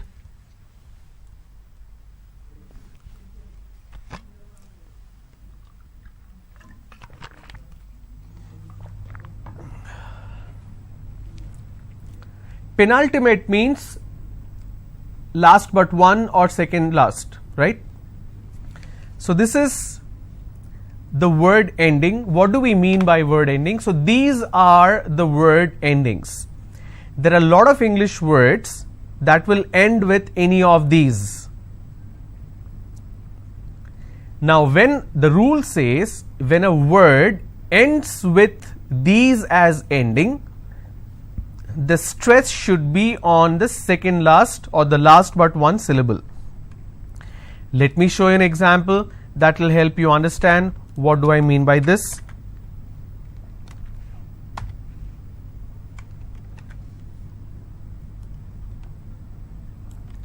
Okay, we are learning about, let me bring this down. Which rule we are looking at? We are looking at penultimate rule. When you have any word that's ending with IC, IOUS, EOUS, SION, TION, the stress should be on the second last syllable. So let's take a quick look at it. Okay. If I have a word which is panic,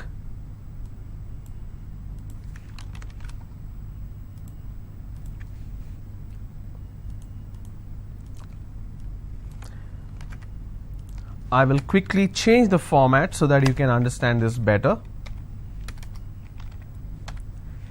Panic, tragic, magic,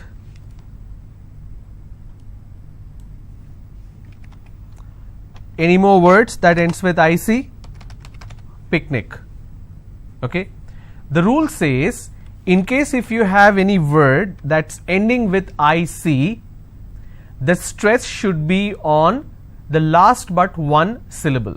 So let's break this. Panic is panic, which means I will stress on pa and it's pronounced as panic.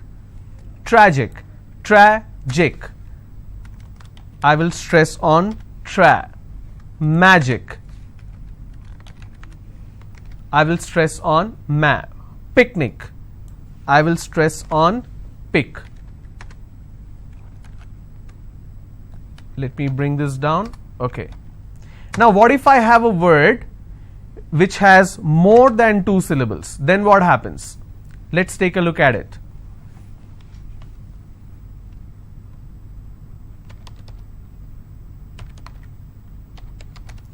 Geographic. How many syllables do I have?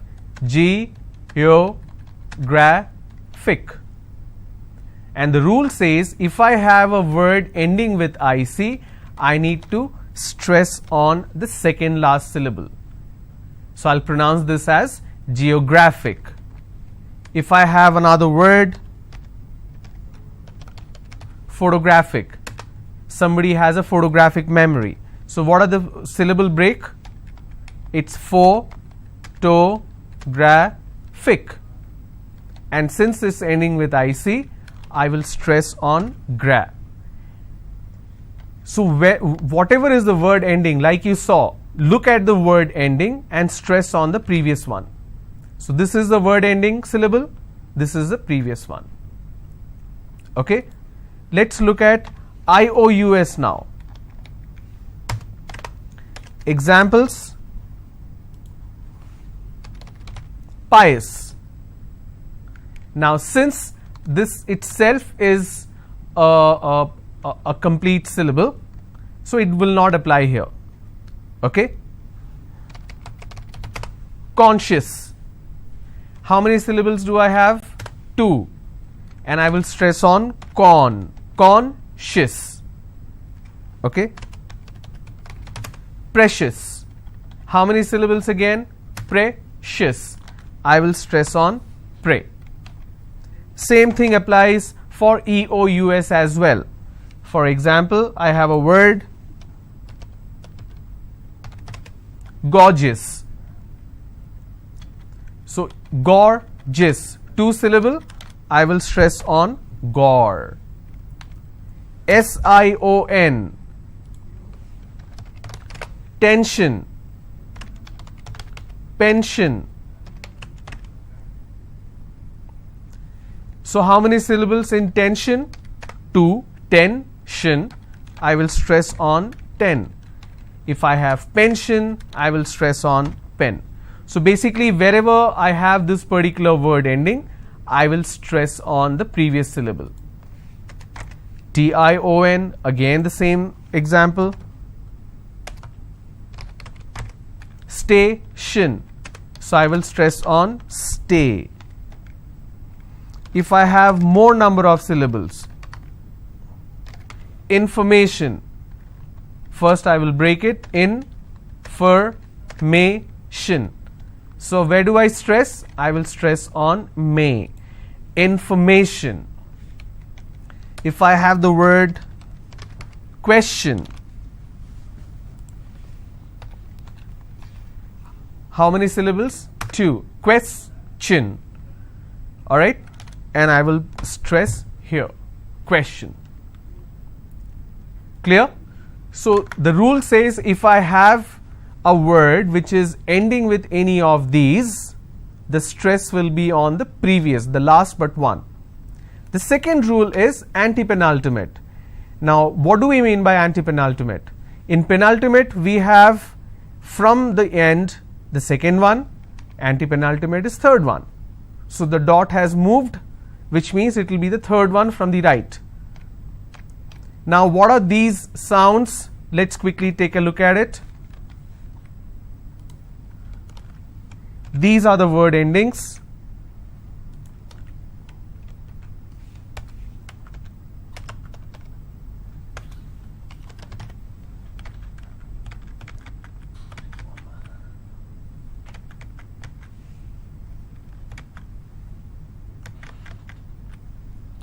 All right, so let's take a look at certain words where it ends with CY. For example, policy. How many syllables? 3. Policy. Now here the rule says I need to stress on the third from right, which means I will stress on paw. I just bought an insurance policy. Okay. TY.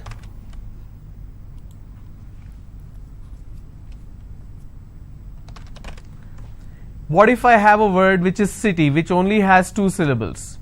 It will still take the stress on the first one. Okay. ICAL.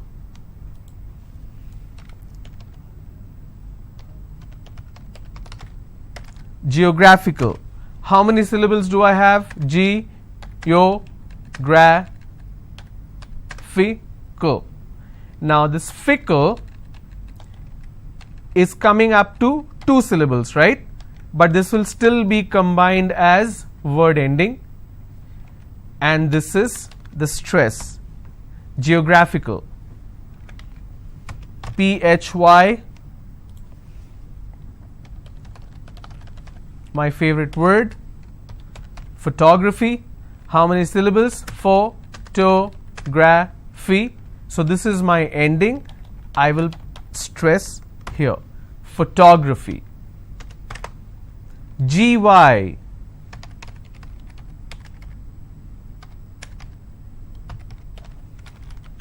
technology. How many syllables do we have here? Technology.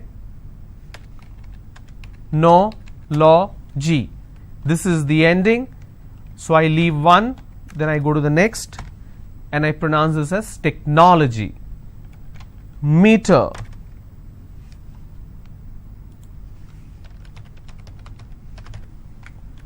We all pronounce this as thermometer. Thermometer. It's not thermometer.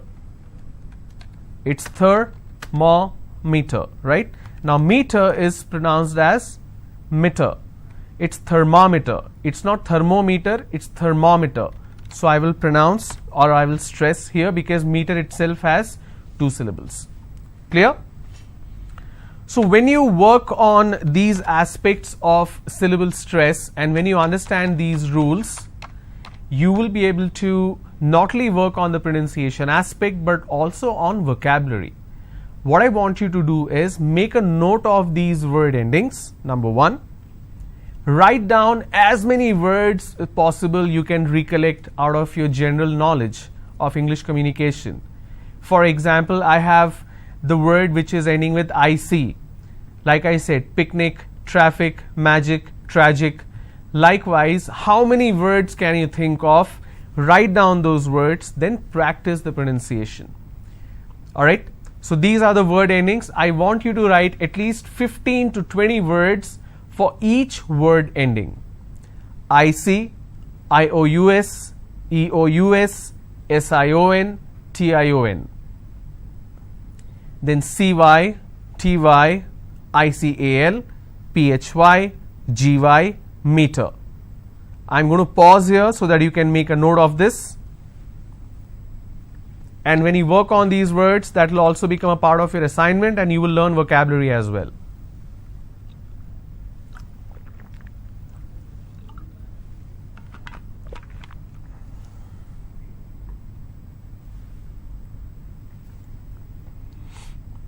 Alright, so I hope this was helpful. Now, pronunciation recap. We learnt about communication tree, how we need a language, language broken into sentences, sentences into words, words into sounds. We learnt about consonant sound. We have 24 consonant sound and 15 vowel sound. We also learnt syllable, which is a unit of sound in every word, and syllable stress.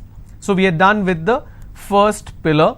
Now we move on to the second pillar, which is grammar. Now, what do we mean by grammar? It's a system of a language, rules of a language. Now, why do we face problem in terms of grammar? That is because of mother tongue influence. For example, if I'm thinking in a particular language, I do a literal translation to any other language that I'm speaking in. So what happens is the word order gets changed. When the word order is changing, it leads to grammatical issues, it leads to comprehension issues, whoever is hearing you or listening you. So when we are thinking in a language, we cannot directly translate or literally translate to any other language. That it doesn't work like that. For example, I spoke about this particular Telugu word, which is yendukante. I hear a lot why because. When people talk, they keep using why because, why because, why because. That why because they use because they are using a Telugu word directly translated into English.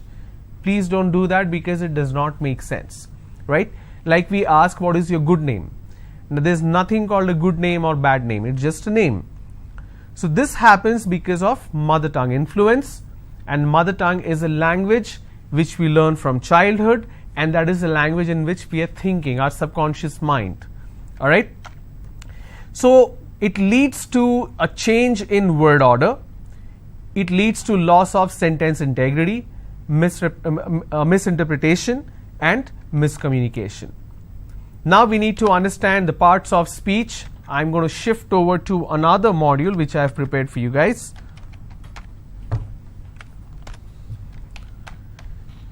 So we just saw that it's a rule of a language. Are there rules in English language? No, in fact no language has rules, but it's a system that you need to follow.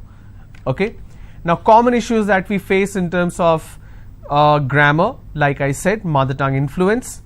Now we need to understand the parts of speech. These parts of speech exist in every language. So we have parts of speech. I have written down the parts of speech along with examples. The first one is noun. Noun is name, place, animal, thing. Now a city name or a person's name is all noun. Then we have pronoun. Pronoun is something that replaces a noun. Instead of using the noun again and again, I can use a pronoun. Adjective is something that qualifies the noun. For example, noun is Ravi, pronoun is he, adjective Ravi is a passionate leader. So what kind of leader? Passionate leader. Verb is anything that is an action. So he is driving his new BMW car. Like adjective qualifies the noun, adverb qualifies the verb. How is he driving? He is driving very fast. Then we have preposition. Preposition, like the word goes, position. So here the position in terms of geography, that means the place, also the time. So basically time and place. Ravi will leave for London at 8 p.m. So whatever you see is underlined in these examples are basically the parts of speech. Interjection, wow, wow, he will fly business class. It's basically an expression. And then you have conjunction, anything that joins two independent sentences or phrases. For example, Ravi and his director will go to UK. It could be Ravi will go to UK and his director will go to UK, but instead of writing that, I can just say Ravi and his director will go to UK. So these are the parts of speech. Now let me explain the types. Common noun, for example, the mountain is too high to climb. Sorry, the mountain is too tough to climb. I'm sorry, I read it incorrectly. So something that is very common in nature, that's common noun. Proper noun are names. Now these names are little complicated because these are pronounced differently in different parts of the world because of regional influence. So New Delhi is a capital city. In Hindi, New Delhi is pronounced as Nai Delhi, right? In English, the country Turkey, so we pronounce that as Turkey. But in different languages, it's pronounced differently. A name of a person can be pronounced differently. For example, the name April, it's a month, right? In French, it's pronounced as Avril. The name Clement is pronounced as Clement in French. So the names are pronounced differently. That's why don't focus on the pronunciation part. These are proper nouns and these has influence of the region. Abstract, something which you can't touch and feel, that's a noun. For example, fear is an obstacle, so fear is an abstract noun. Count, the bottle is filled with water. Anything that you can touch, anything that you can count easily is a count noun. But there is also non-count noun, something which you cannot count. For example, you cannot count oil or water or air, right? Now what do you do in these cases? To count a non-count noun, you need to take the help of count noun. For example, I have water. Now this is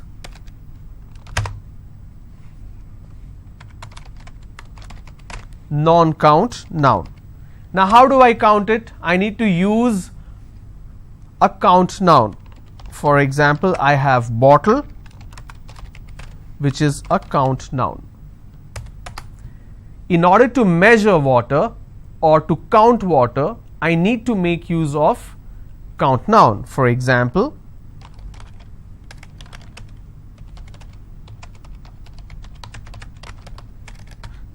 please buy 3 bottles of water.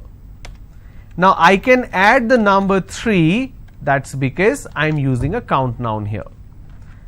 Alright. Collective noun, something that is in group. For example, the team wants to celebrate. Okay. Now collective noun, you also need to understand the singular and the plural forms. There are certain words which doesn't have a plural form. For example, let me make it simple for you. Since we are talking about collective noun, I should definitely talk about singular and plural forms.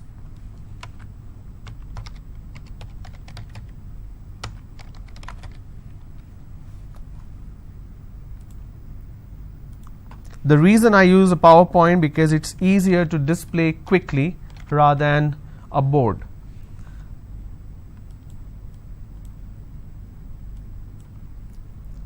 Say for example, I have a word chair and the plural will become chairs, right? If I have computer, I can just say computers. If I have data, can I say datas? No, it remains data. If I say information, it still remains information. If I say furniture,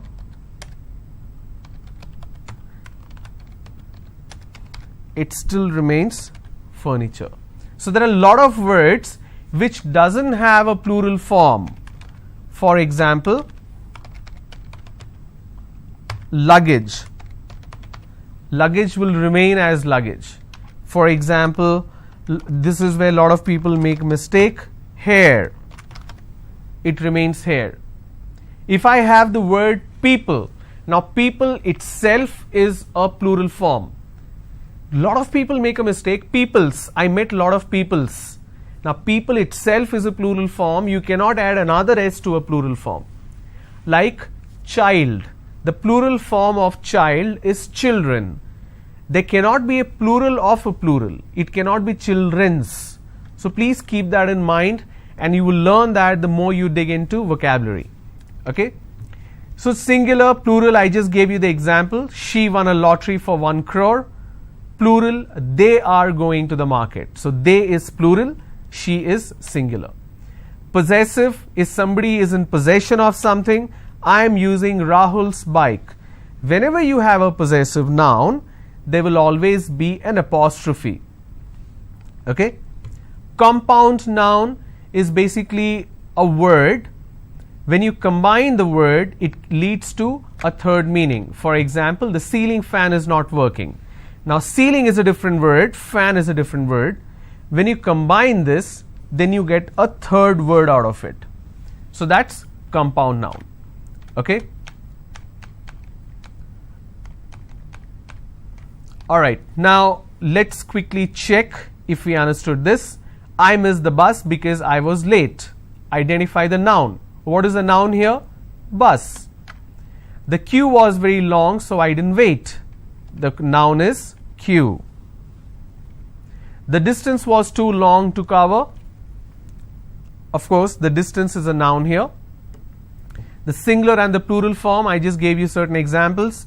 I went to the market and bought a lot of fruits.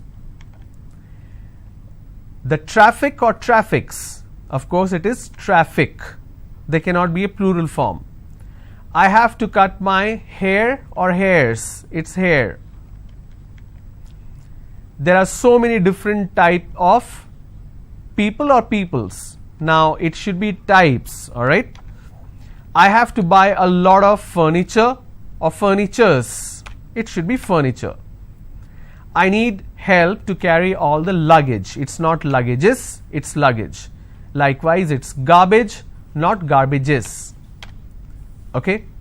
Now pronoun is something, like I said, which replaces the noun, and we'll look at examples of pronoun and examples that will also test you. So in tomorrow's session, I will come with a lot of quick tests that's going to be especially on noun and different kinds of noun, and we'll see if we can have an interactive session tomorrow through phone lines. If somebody can call and ask questions, I'll see if that is possible tomorrow. I'll keep you posted. In case that happens, please do participate. Please understand these programs are meant only for you and only for your benefit. So please make use of this. Whatever questions or concerns you have, if you need clarification, please post it on the YouTube channel. I'll take a look, announce your name, and provide you the answer. I hope this session was helpful. Thanks for tuning in. Have a good day. Bye-bye.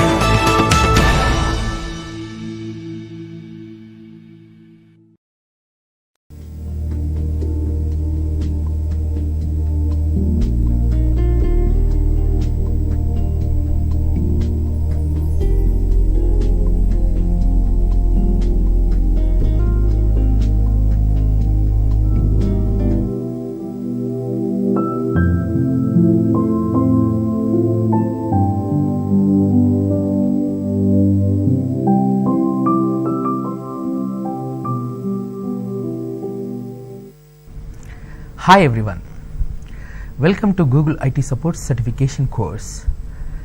In this session, we will going to discuss about troubleshooting. As per previous session, we discussed a little bit about troubleshooting. As an IT support specialist, one of the most important role is to performing troubleshootings to fix the issues from computers or softwares or servers. In order to work as a IT support specialist, you must have patience and communication skills and good subject knowledge. By having these three qualities, you can able to survive in production environment. So that reason, for this intention, we are giving this information to the users, to the viewers. As per today's session, we have to discuss troubleshooting part 2. Previous session, we discussed a little bit about troubleshooting. If we got an issue from computer or software or server as a IT support engineer, we need to perform some troubleshooting steps to fix the issue. Our work is to providing customer service.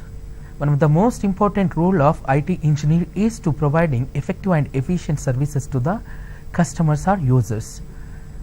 In this session, let's discuss troubleshooting.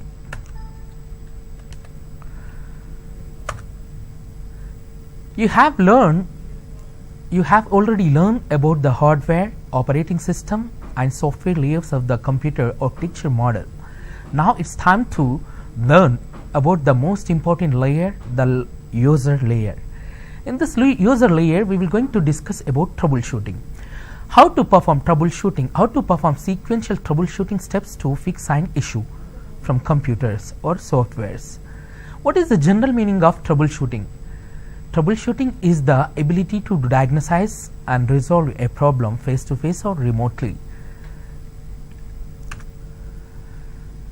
Troubleshooting problems and solid communication with the users may be one of the most important challenging part of your job as an IT support specialist. For example, if you are working as a IT support specialist, or else if you are working as a help desk support engineer for networking side, you have to fix the issues from computers or network or some other softwares or some other criterias. You will going to troubleshoot problems by performing sequential steps and having good communication skills to build the positive interaction with the users. This is the most challenging task of IT support specialist.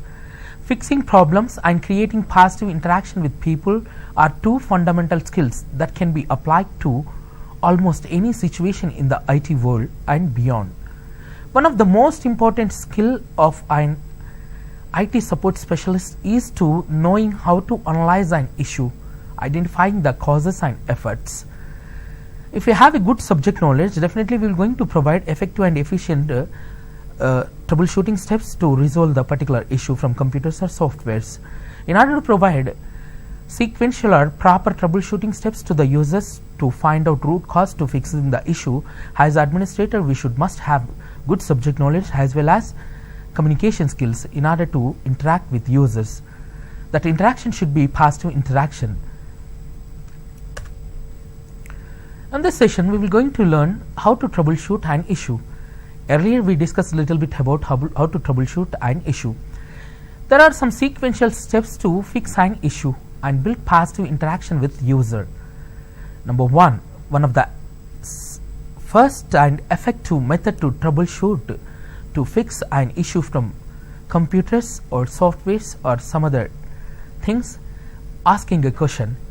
As an IT support specialist, you don't know anything about user computer issues. In this case, in order to get more and more information regarding particular issue from computers, as a IT support specialist, you need to pose a questions regarding the particular problem from computers. Whenever IT support specialists try to pose a questions to the user, definitely we're going to provide some additional information regarding particular issue. By posing question to the user to find out more information regarding issue will be help you a lot to finding the root cause to fixing the issue. This is the first effective method to perform troubleshooting steps to fix an issue. Another troubleshooting step to fix the issues from computers or software is isolating the problem. Isolating is the problem is nothing but probing users to finding additional information to perform troubleshooting steps to easier for our work. In this case, we have to isolate the problem. We have to pose more questions and gain more data regarding particular problem from user in order to sort out the issue, in order to filter the issue to provide effective resolution to the particular problem. Another effective method to performing troubleshooting step is to follow the cookie crumbs. What is the general meaning of cookie crumbs? In order to fix the issue from computers or particular users, we need to gain information from starting to till today by posing different questions, by obtain information regarding particular issue from computers. Another fourth effective method to perform troubleshooting steps to fix the issues from computer is start with the quickest step first. This is one of the most effective troubleshooting method to fix the issues from computers. Whenever user has contacted IT support specialist, we have to try to resolve issue as soon as possible. Why? Because one of the important rule of IT support specialist is to saving time of ours as well as users and moreover companies. In this case, we have to try to fix the issue by performing quickest step to fix the issue. As per today's session, we have to discuss fifth step of troubleshooting method. That method is troubleshooting pitfalls to avoid. Most of the IT support engineers will be going to do some mistakes while providing troubleshooting steps to perform to fix the issues. So that reason, as a IT support specialist, we need to avoid the pitfalls while providing troubleshooting steps to the issue. If you have gained a lot of great fundamental troubleshooting skills, but there is some common pitfalls that you should try to avoid. If you got same issue from user over and over again, this is very difficult. So that reason, in this case, as a IT support specialist, we need to avoid some pitfalls. Pitfalls is nothing but unexpected issues. Pitfall number one, going into autopilot mode. What is the general meaning of going into autopilot mode? Most cases, in order to fix the issues of users from computers or softwares, IT support specialists will be going to follow some common and traditional method. Following traditional and common method to fix any type of issue is not good. In this case, we have to move through the regarding issue to find out root cause by performing troubleshooting steps through common way. Common way is not applies every time. In this case, we have to go through with issues out of the habit and without careful thoughts. If an IT support specialist, if you don't have proper knowledge on particular issue, result in we are unable to provide proper troubleshooting steps to fix an issue. This is not a good to work as a IT support specialist in order to resolve the problems from computers of particular users. So that reason we have to avoid pitfall number 1, that is nothing but going into autopilot mode. Another pitfall 2 we need to avoid while providing troubleshooting steps to fix the issue. Probably a very big issue causes all other small problems. It's not good to spending little bit extra time to investigating the issue instead of trying to fix small holes. What will happen? As a IT support specialist, in order to fix the issue from computers or softwares, we will going to neglect small issues. Those small issues will be going to rise from the main issue. Instead of fixing the small issues from the computer or softwares, as a IT support specialist, mainly if I am focusing to fix root cause of the computer will not works. In this case, as a IT support specialist, don't waste your valuable time and don't spend a lot of time to fixing the root cause directly. First, you have to try to fix or close the small holes from the issue. Later, you have to concentrate on root cause. By fixing small holes, small problems in the computer or software might affect the root cause. Automatically, root cause will be going to resolve. In this case, we have to follow the second pitfall, that is not finding root cause directly.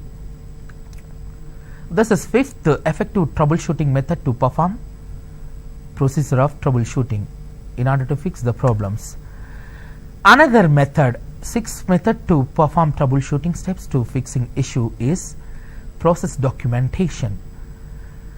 Users with different issues from computers or software frequently will be going to contact a concerned department of particular organization, and that particular department and concerned department IT support specialists will be going to ready to provide the services to the users.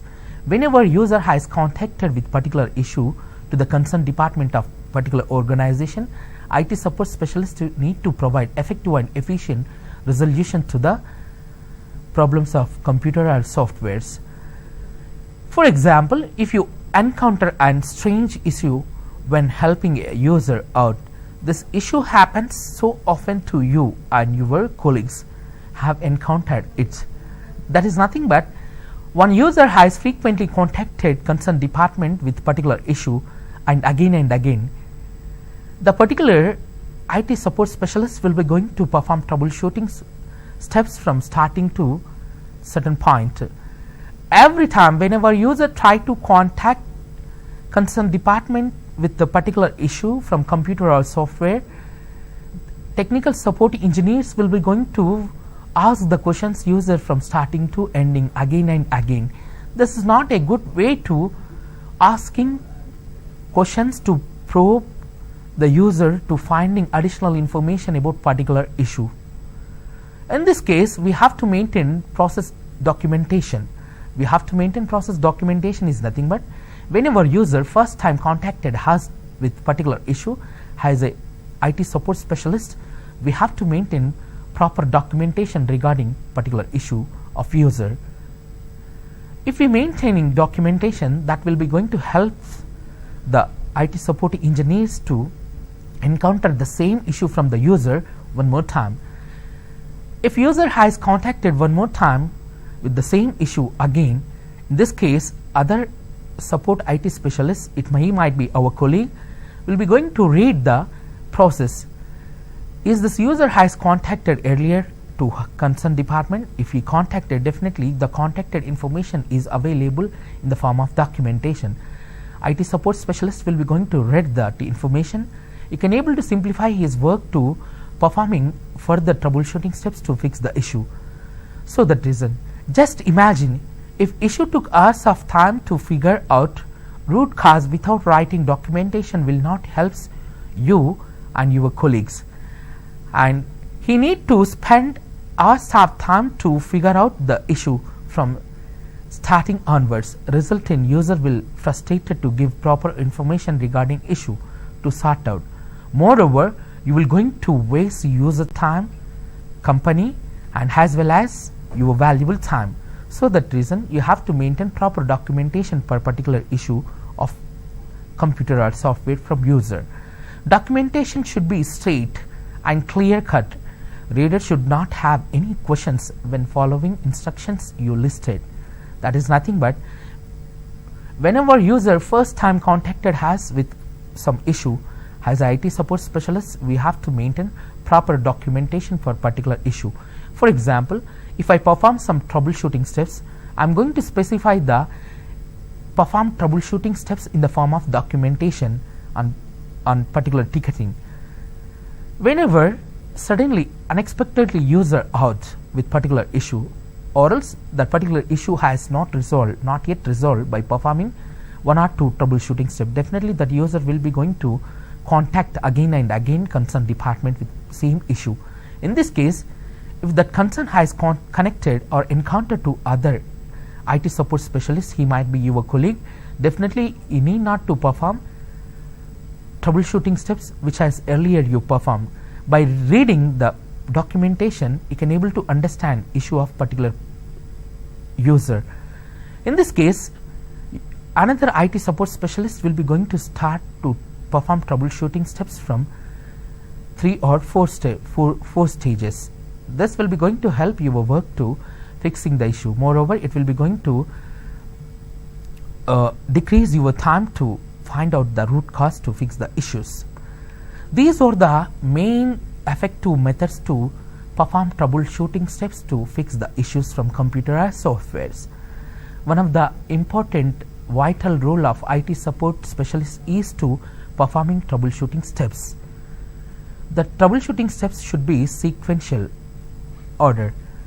As per yesterday and today's session, what you understood, we need to start to perform troubleshooting steps to fix the issues from computer or softwares of particular users by following sequential steps. Those are: ask a question, number 2 is isolating the problem, number 3 is follow cookie crumbs, number 4 is try to perform shortest step first, and 5th one is to troubleshooting pitfalls to avoid. Last one, 6th troubleshooting method that we need to follow while fixing the issue from computers or software is process documentation.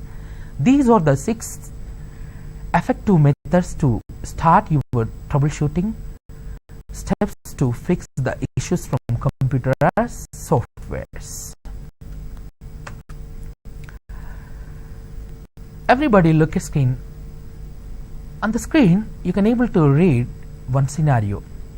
The scenario is no display, blank screen, or else black screen error.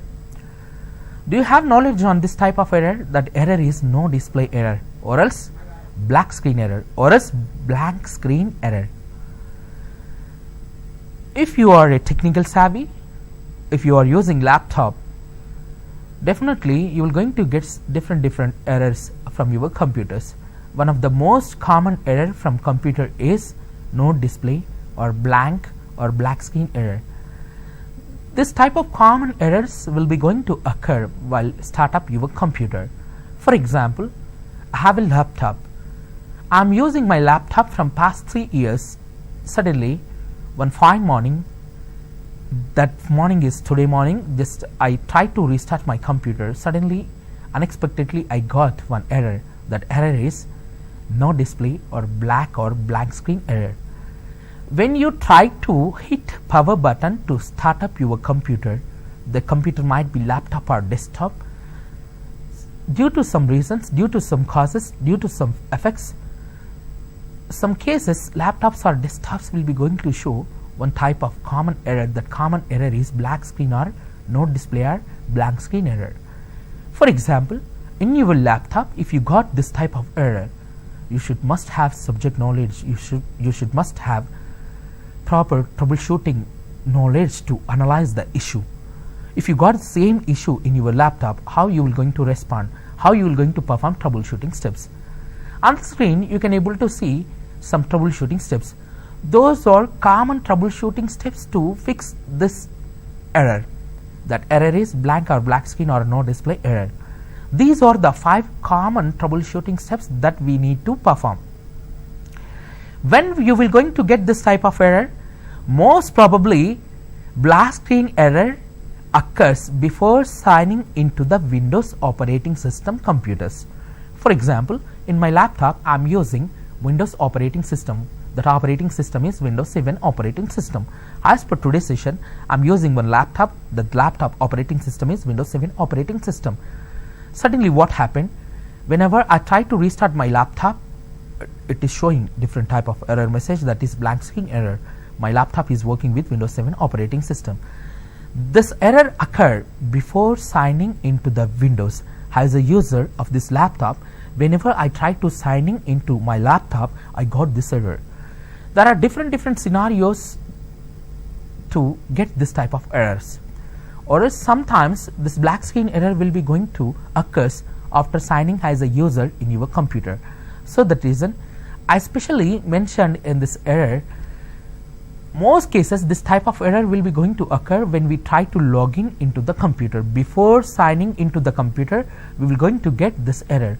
If you got this error, how you will going to respond, how you will going to analyze this issue? First, we need to analyze the issue to perform or start troubleshooting steps to fix this type of error. For example, I am an IT support specialist. I need to provide troubleshooting steps to this error message to the particular user. User has contacted customer care center with particular issue. That issue is no display or black screen or blank screen error. Whenever his ticket is allocated to me, definitely I need to respond in a proper manner. By following previous troubleshooting effective methods, I am going to resolve this issue. How? Let's see. Whenever user has contacted me with particular issue, definitely I am going to respond to particular chat, particular user chat or call or a mail. In this case, I am going to greet that particular user. I am going to introduce myself, and later I am going to greet particular user. How? Hi, my name is Ravindra Sudala. How can I help you? Definitely user will be going to respond. Hi, my name is Rose. Actually, I am facing some issue from my laptop. In the morning, I try to hit power button in my laptop. Suddenly, it is showing black screen error. That is nothing but it is not. It seems to nothing. It's not loading anything on my laptop display. What happened? I don't know. I don't have that much subject knowledge to fix this type of error. So that reason I contacted you. In this scenario, in this process, what you understood? Particular user has contacted us with one issue. That issue is black screen or no display or blank screen error. He is saying when he tried to hit the power button, he got black screen error. Means he is unable to identify nothing. He is unable to identify something on the laptop display. That is the problem. Moreover, he provided some information to me. That information is nothing but the problem has occurred. The problem has started from today morning onwards. In this case, as an IT support specialist, I need to pose a question. I need to ask a question to the particular user. Definitely, I am going to ask one question to get some more information about particular issue from user laptop. That error message is black screen error. My question is to the user, have you made any changes in your computer earlier? If he made any changes in his computer before occur this error message, definitely we are going to provide that information. If he installed any unauthorized application in the laptop, the improper configuration of softwares might affect the black screen error. If he haven't done any changes in his laptop, he definitely provide, I haven't done anything in my laptop, but this problem has started in the morning onwards. In this case, I need to isolate the problem. Second method to sort out the issue is isolating the problem. In this case, I am going to ask. In this case, I am going to pose one more question to isolate the problem. As IT support specialist, definitely I ask some other question to the user. If you haven't installed any authorized application, have you scanned your computer with licensed version antivirus earlier? If user has made this task, definitely we are going to provide. If in his laptop, if he is using McAfee or some other licensed version antiviruses, if he scan, the scan might be full scan or quick scan, we are going to provide that information. But as per our scenario, that user haven't made any scan in his laptop by using licensed version antivirus from past 3 months. In this case, what you will going to understand, there is a problem. The problem is nothing but virus might have affect the computer OS. Due to that reason, he got this error. Might have a chance it is not, we are not probably fixing, we are not probably following or fixing the same issue. The issue is occurred from antivirus. He haven't scanned his laptop from past 3 months with licensed version antivirus. Moreover, user with laptop is not using any licensed version antiviruses. So that reason is he haven't scanned his laptop earlier. In this case, what you understood is not doing anything his laptop for his laptop security and performance. Blindly he is using his laptop every day. In this case, I am going to pose one more question. Whenever you try to restart your laptop, have you heard any beep sound from your laptop? If user heard any beep sound while restarting his laptop, definitely we are going to provide that information to us. If you haven't provided any information to me, you haven't heard any beep sound while restarting power, it's difficult to identify the issue.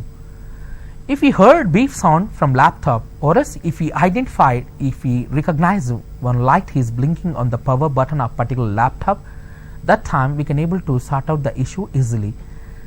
If any light is not blinking on the power button of particular laptop, there is no power. There is no power. We can able to fix the issue. The issue is nothing but there is no power. Power is not supplying properly to the laptop. It might be problem of battery, laptop problem, laptop battery problem. Is there any issue from laptop battery problem? That time it won't show any light. Light will never going to blink on the power button of particular laptop. So that reason I need to isolate the problem by posing one more question. That question is, have you heard any beep sound while restarting your computer? Or else can you able to recognize light is blinking on power button of laptop? If light is blinking but I haven't heard any sound, in this case you have to ask one more question. That question is nothing but you have to follow the cookie crumbs. That cookie crumbs is nothing but, have you tried to connect your laptop to the external monitor? Why? Because sometimes due to some physical damages of particular laptop display, sometimes it never going to show display.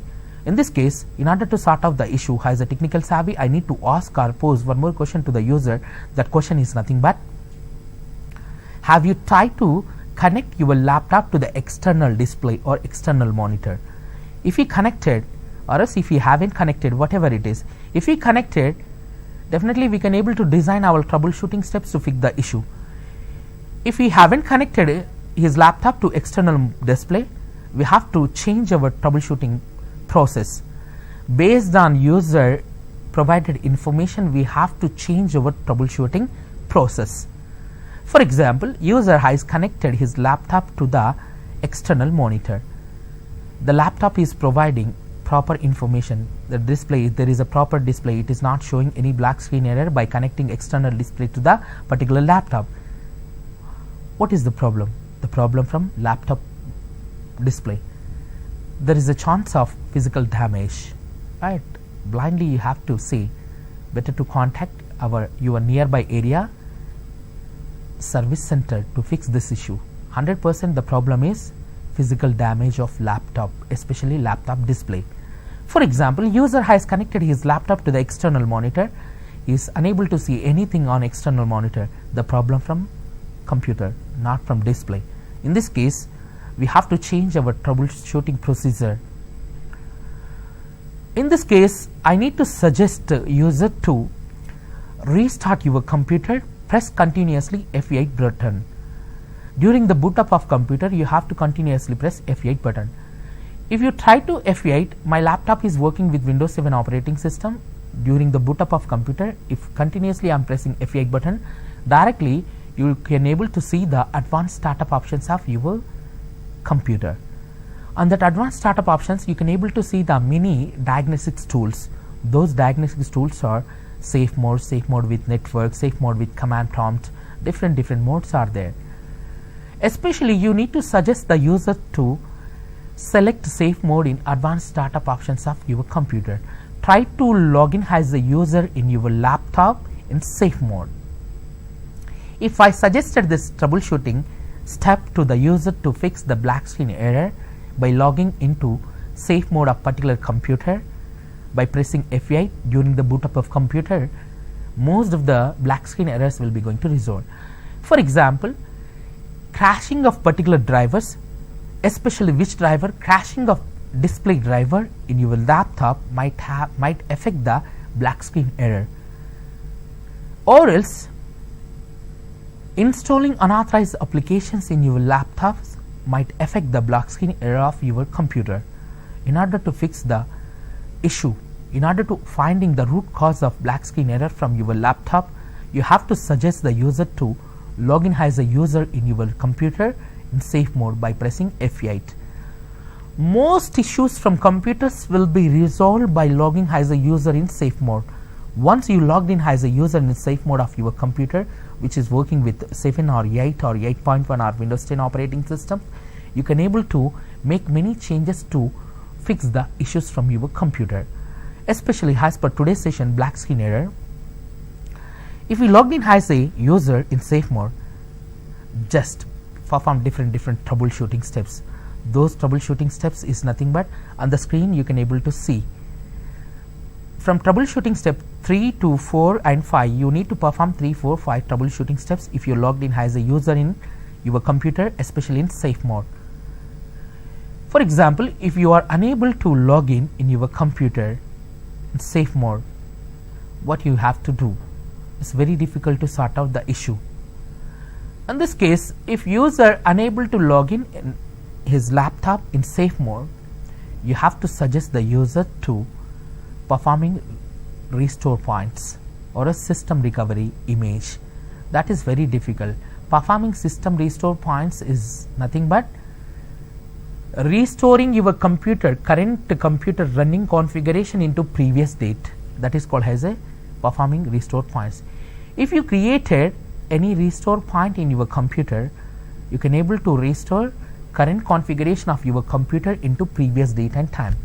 Creating restore points in computers is nothing but saving current configuration, saving current healthier configuration of your laptop based on particular date and time. For example, in coming months, if something is went wrong in your computer, might have a chance to log in as a user, might have not a chance to log in as a user in your laptop. One of the effective troubleshooting step to fix many issues is to performing system restore points. Last deadly troubleshooting step is to reinstalling Windows. That is nothing but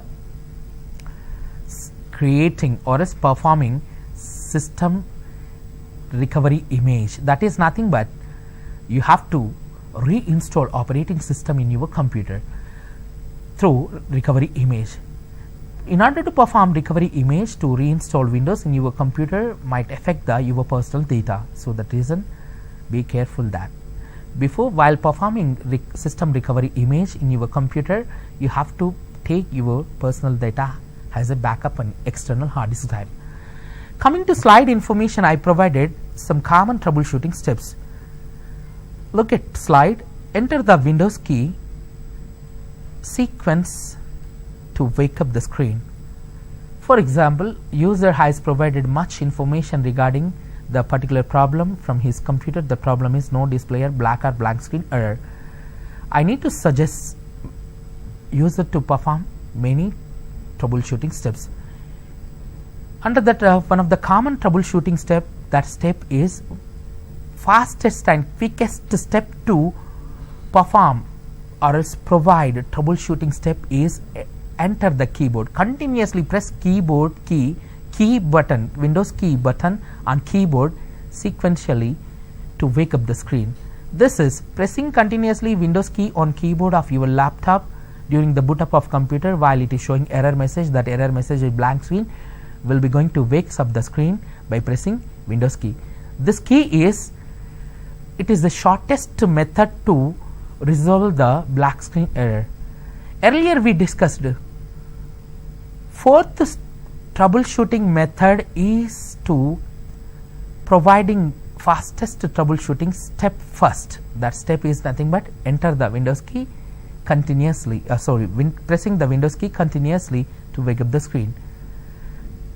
And if it is not work, you have to provide second troubleshooting step.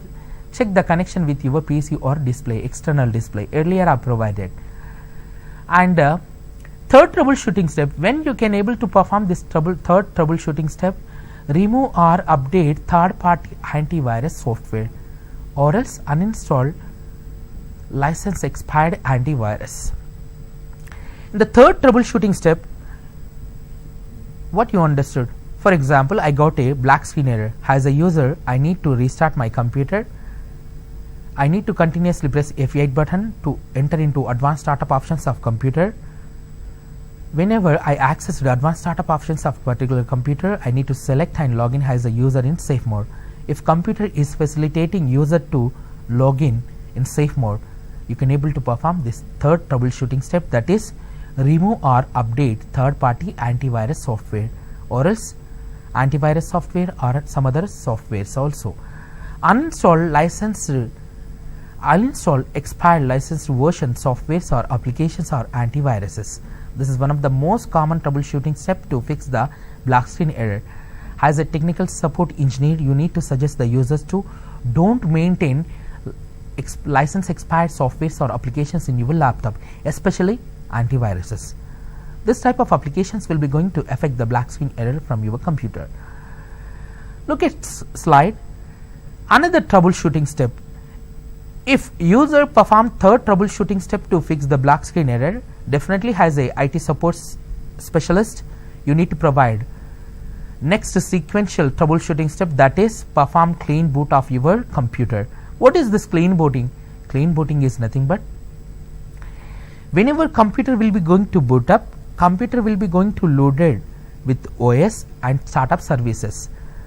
Unnecessary startup services and processes will be going to wake up during the boot up of computers. Sometimes some services will be going to sometimes some services startup will be going to affect the loading of particular computer OS. So that reason we need to perform fourth troubleshooting step. Whenever user try to restart his computer, normally he will going to get no display or black screen error. In this case, user need to log in into the computer in safe mode by pressing F8. If you logged in as a user in safe mode, you need to perform fourth troubleshooting step, that is performing clean booting. Clean booting is nothing but just go to run command, type msconfig. In run, look at screen. In the run, type msconfig. In the msconfig, you can able to see the services. On the services, you can able to see the bunch of services are started. This bunch of services or startup services during the boot up of computer, all services will be going to start. Sometimes unnecessary services startup might affect the booting of particular computer, resulting it shows black screen error. So that reason uncheck boxes and hide the Microsoft services during the boot up of computer. This is called as a clean boot up. You need to perform clean boot to fix black screen error. This is fourth troubleshooting step in our sequential process. And last common troubleshooting step to fix this black screen error is verify if Windows OS support your PSS video card. Probably when you will going to get black screen error, for example, user has updated or else upgraded display adapter drivers in his computer. If upgraded or updated display adapter driver in the computer might affect black screen error. For example, recently upgraded display adapter drivers pack will not support your laptop and laptop OS, which affects the black screen error. So that reason you have to roll back recently upgraded display driver in your computer, or else you have to uninstall frequently previously or else recently installed display driver from your computer and restart your computer. Rollback drivers and uninstalling display drivers in your computers fix the black screen error. By performing all these troubleshooting steps as a IT support specialist, if you are unable to fix the black screen error from particular user laptop or computer, you have to suggest the user to contact nearby area authorized servicing center of particular laptop manufacturer. Why? Because by performing these steps there is a problem of hardware. As a IT support specialist, I am unable to provide troubleshooting steps to remove the computer hardware and back panel and removing battery, all these things. Why? Because professionally it is not recommended. As a IT support specialist, we can able to provide troubleshooting steps to fix the issues, especially those software related issues. If the any hardware issue from laptop we are unable to fix, we have to suggest the customer or user to contact authorized servicing center of particular laptop manufacturer.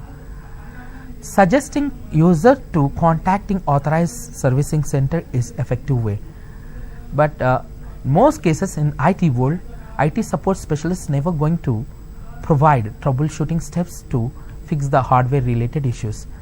Certain point of view, we can able to provide troubleshooting steps to hardware issues, just removing battery of laptop and refixing the battery in a proper way. This is enough, but removing back panel of laptop and removing RAM slots or some other components in the computer is not recommended. If it is face to face, that is face to face is nothing but if you are sat in front of customer or user, you can able to make some modification, you can able to fix the issues of hardware, fix the hardware issues of user laptop. But as a IT support specialist, most cases they will going to provide troubleshooting step through online. It might be chat or call or else emails, or else they will going to provide troubleshooting steps remotely. That is nothing but IT support specialist will be going to access the user computer remotely by using third party tools or built-in tools. Different tools are available to remotely accessing user laptop. For example, user is living in California, but IT support specialist is working in Hyderabad. I need to provide troubleshooting steps. Moreover, I need to fix the issue from user laptop who is living in California. Either I can able to provide troubleshooting steps orally through phone call, or else in written format in chat or email, or else I can able to provide effective troubleshooting steps by accessing running configuration of particular user laptop through remotely. Performing troubleshooting steps, taking remote desktop connection of user laptop by using internet connection is an effective way, effective process. Easily we can able to resolve the issue from user laptop. Whenever user of particular laptop is not a technical savvy, even is unable to perform provided troubleshooting steps properly. In this case, one of the effective way to fix the issues from user laptop or computer is to taking remote desktop connection to fix the issue directly. Total configuration of user laptop will be displayed in your computer. The distance between you and user is thousands of miles, whatever it is. The configuration of user computer will be going to displays or appears in your computer through remotely. This is a remote desktop connection. I hope you guys are understood this session. This session is troubleshooting session. The session of troubleshooting is over, and try to find common issues from computers. You can able to search in Google, just type one keyword, what are the basic common issues from computers. You can able to see the different error, the list of error messages you can able to find out. Moreover, in Google you can able to find out sequential troubleshooting steps that you need to perform to fix the issues. Most common issues from computers are no display error, black screen error, blank screen error, or else no power error, or else blue screen error, BSOD error, or else speaker issues, or else internet issues, or else display issues or else some other issues, keyboard issues, mouse issues, different common issues. The list of common issues are available in Google. Try to search common issues of computer in Google. Moreover, find out and prepare sequential troubleshooting steps to fix each common problem of computer. I hope this session might help your career and development. Thank you for your great patience to listening my presentation. I hope you guys understood this presentation. Have a great day. See you in coming sessions. Bye bye. See you.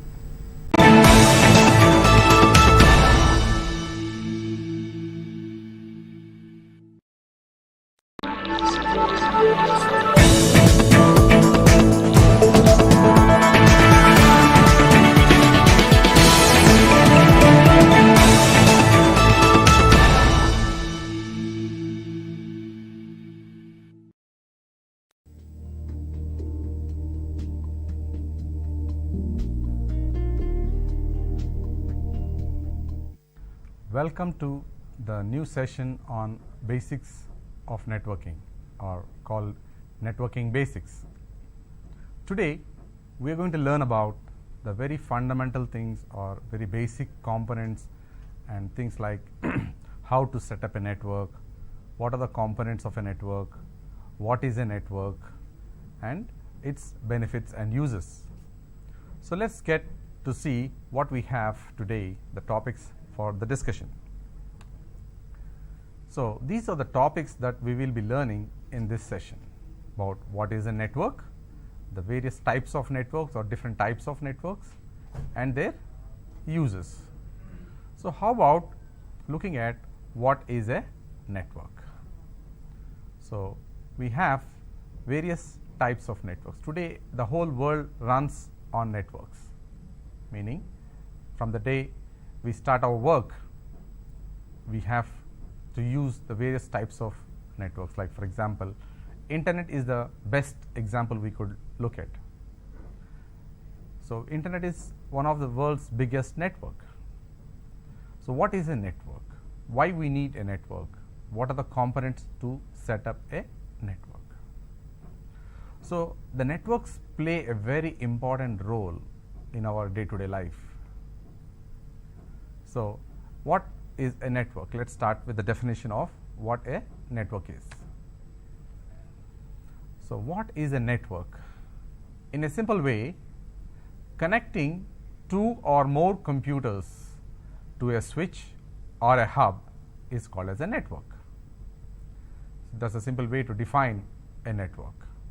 Connecting two or more computers or laptops or servers, could be any other network device.